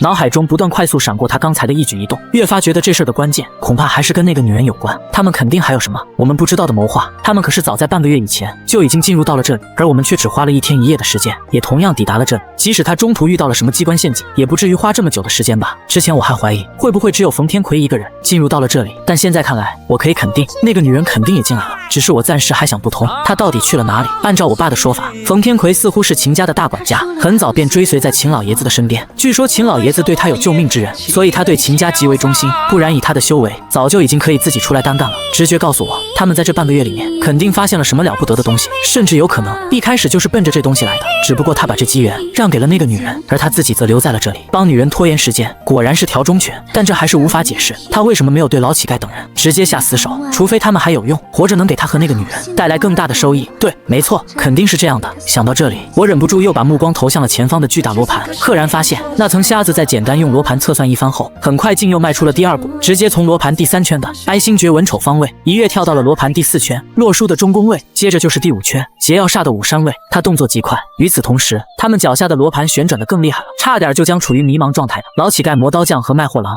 3人直接甩飞出去。3人猛然间惊醒，此时的卖货郎满脸的愕然道：什么情况？刚才到底发生了什么？我怎么感觉自己好像过了1年那么久远？但很快他就好像明白了什么，脸色微变的同时猛一跺脚，做事就想从罗盘上直接跳下来。曾瞎子突然大吼了一声：不要！可惜已经晚了。他话音刚落，卖货郎已经从罗盘上高高跃起，紧接着让人惊恐的一幕发生了。就在卖货郎刚从罗盘跃起的一瞬间，整个人突然僵住了，几乎是以肉眼可见的速度，整个人居然开始逐渐磁化。也就眨眼的时间，等他落地时，已经变成一具人形瓷砸在了地上，瞬间4分5裂，跟我们先前见到的那堆瓷片一模一样。当时我都懵了，情不自禁便往后退了2步，闹了半天，原来先前见到的那堆瓷片居然这么来的，这也太恐怖了吧！我倒吸了一口凉气，这也太诡异了吧！这得是什么样的力量，能瞬间将一个大活人直接磁化？难道这就是冯天魁要将他们赶到罗盘上的原因吗？他早就知道罗盘拥有这种诡异的力量，可问题是，刚刚冯天魁为何没磁化呢？此时的我并没有在罗盘上，尚且受到了如此惊吓，更别说在罗盘上的曾瞎子他们了，甚至连赊刀人此刻都露出了满脸惊恐的表情。本来他也已经掏出了罗盘，准备学曾瞎子一样迈出自己的第一步，此刻在见到了卖货郎的下场后，他顿时就犹豫了，而我也向他投去了满脸担忧，毕竟他可是为了我才主动跳上的罗盘。此时我慌的一批，甚至有种想要直接冲过去跟冯天魁拼命的冲动，但我终究还是忍住了，因为我很清楚冲动解决不了任何问题，除了冯天魁，眼下就只有我一人还在罗盘外。当务之急是得赶紧想办法让赊刀人脱困，有了刚刚卖货郎的前车之鉴，赊刀人肯定不会轻举妄动。于是我深吸了口气，强行让自己冷静了下来，随后便找了个地势稍高的位置，仔细的观察起面前的罗盘。好歹我也跟我爷爷学了那么久的风水和算命，对于罗盘我自然不陌生，甚至我还专门跟我爷爷学过奇珍八法。虽然我并不觉得自己在这方面的造诣能超过罗盘上的这几位，但所谓当局者迷，旁观者清。此刻我以一个局外人的身份来纵观全局，未必不能发现一些被他们忽略掉的细节。不远处的冯天魁忍不住便惊疑了一声，也许是察觉到我此刻的动作，连刚刚卖货郎被磁化摔成碎片都不曾睁眼的他，此刻竟下意识睁开的眼睛，满脸狐疑的看向了我，但也仅此而已。很快他又闭上了眼睛，而我则是死死的盯着面前仍旧在快速旋转的巨大罗盘，脑海中不断回忆我爷爷教过的所有跟罗盘有关的知识。但很快我就失望了，因为眼前的罗盘根本就不能用普通罗盘的眼光来看待，饶是我眼睛都看花了，此刻也并没有看出个所以然来。这玩意儿甚至连个指针都没有，所以我爷爷教我的奇珍八法此刻也根本派不上任何用场。想到这，我突然疑了一声，指针？对啊，这玩意儿不是号称能算尽天下所有事的天机盘吗？为何却连指针都没有？想到这里，我忍不住便将目光投向了位于罗盘中的天池。突然间我好像明白了什么，眼前一亮的同时，立即对赊刀人喊道：刘叔，你相信我吗？赊刀人闻言一愣，不光是他，其他人也纷纷向我投来了异样的眼神，其中也包括了曾瞎子，甚至连不远处的冯天魁也再度睁开的眼睛。曾瞎子表现得最是急切，因为他原本就怀疑我爷爷生前有可能交代过某些跟此地有关的事情。乍一听我突然开口，他的眼中顿时又燃起了希望，当即便迫不及待地对我吼道：这都啥时候啊，你要是知道些什么，你倒是赶紧说呀。但我并没有理会，毫不犹豫便背过身去，悄悄对赊刀人打起了手势，示意他直接跳进罗盘的天池。赊刀人显然看懂了我的手势，当即便皱起了眉头，多少有些迟疑。不远处的曾瞎子和老乞丐等人顿时就有些坐不住了，知道我肯定跟赊刀人偷偷沟通了什么，当即便冲我破口大骂：小王八蛋，你到底跟他说了什么？是不是你那死鬼爷爷在生前跟你交代过什么？我咧了咧嘴，心想这都啥时候啊，还分不清大小王呢？你们都落得如此田地了，居然还敢威胁我！我懒得理他们，当即便又对赊刀人说道：相信我，应该。可我话还没说完，不远处的冯天魁立即站了起来，毫不犹豫就向我冲了过来。我脸色狂变，不好，知道这家伙恐怕同样也在怀疑，是不是我爷爷生前给我透露了什么极为重要的消息。眼看对方直接冲向向了我，我一咬牙拼了，随即猛一个纵身跳上了罗盘，刚好落在了射刀人的旁边。没别的办法了，与其落到冯天魁那个老匹夫手里，我还不如以身犯险，亲自来试验一下自己刚刚的想法到底是不是正确的。射刀人吓了一跳，但不等他开口，我便直接拉着他猛一个纵身跳进了天池。同一时间，所有人都不由愣了一下，显然没有想到我竟会以身犯险。莫非这就是摆脱罗盘的关键？没有丝毫的迟疑，紧接着同样处于罗盘上的老乞丐和磨刀匠也不由赶紧跳了过来。此刻就只有他俩离我们最近，而远处的曾瞎子和冯天魁顿时就急了。有了卖货郎刚才的前车之鉴，曾瞎子根本就不敢贸然乱动。至于冯天魁，此刻更是还在罗盘的外面。我不知道他俩最后有没有跟来，因为就在我和射刀人刚刚进入天池的一瞬间，我的脑海中立即传来了一阵强烈的眩晕。好一阵的天旋地转后，我的面前竟直接出现了一片浩瀚星。看来我赌对了，我大喜过望，刚想看看旁边的射刀人怎么样，回头却发现他居然不见了。我脸色大变，我刚明明拉着他一起进入的天池，怎么就不见了吗？不光是射刀人，还有随后跟我们一起跳入天池的老乞丐和磨刀匠二人，此刻同样也不在，这倒是让我稍微松了口气。莫非那盏罗盘天池所在的位置居然是传送阵？所有人都被传送到不同的地方，我惊疑不定，随即便赶紧打量起了周围，赫然发现除了我头顶上的浩瀚星空，我的面前居然又出现了一条石道。不一样的是，眼前的这条石道居然是用一种白色的玉石，我心中感慨，这也太奢侈了吧。但脚下却没有丝毫停顿，顺着这条石道便缓缓向前走着。没走多远，前方便出现一个巨大的悬空平台。我小心翼翼地上前，刚一靠近，还没等我踏足这块悬空的平台，耳边突然响起了一道满是沧桑，同时又有些虚无缥缈的声音：茫茫天地不知所止，日月循环，周而复始。我吓了一跳，下意识便循着声音响起的方向扫了过去，随即我就看到了两道略微有些虚幻的身影并肩而立，其中一人头挽着发髻，另一人则戴着有2只小耳朵的帽子。我认识这帽子，似乎是叫唐晶，以前读书的时候曾在课本上见过，李白戴的就是这种帽子。此时我突然间想起先前射道人给我介绍天机盘时说过的话，他说当年袁天罡和李淳风就是用天机盘推演的大唐国运，莫非眼前的这2道虚影就是袁天罡和李淳风吗？我眼前一亮，这2人若是袁天罡和李淳风，那刚刚的那道口诀莫非就是传说中的推背图吗？我心中一喜，哪里又还敢有丝毫的迟疑，当即便竖起了耳朵，打算仔细听听那声音后面的内容。可惜那声音太模糊了，哪怕我都把耳朵都竖起来了，也仍旧没听清后面的内容。我犹豫再三，最终还是决定冒险靠近一点听。可就在我刚刚踏足前方的平台时，那2道身影却突然间不见了，声音也是戛然而止。我刚想要再退回去试试，但我的余光突然间发现前方竟突然又出现了另外一道身影。我的瞳孔瞬间瞪圆，一眼就认出了那道身影的主人，除了那个秦家小姐还能是谁？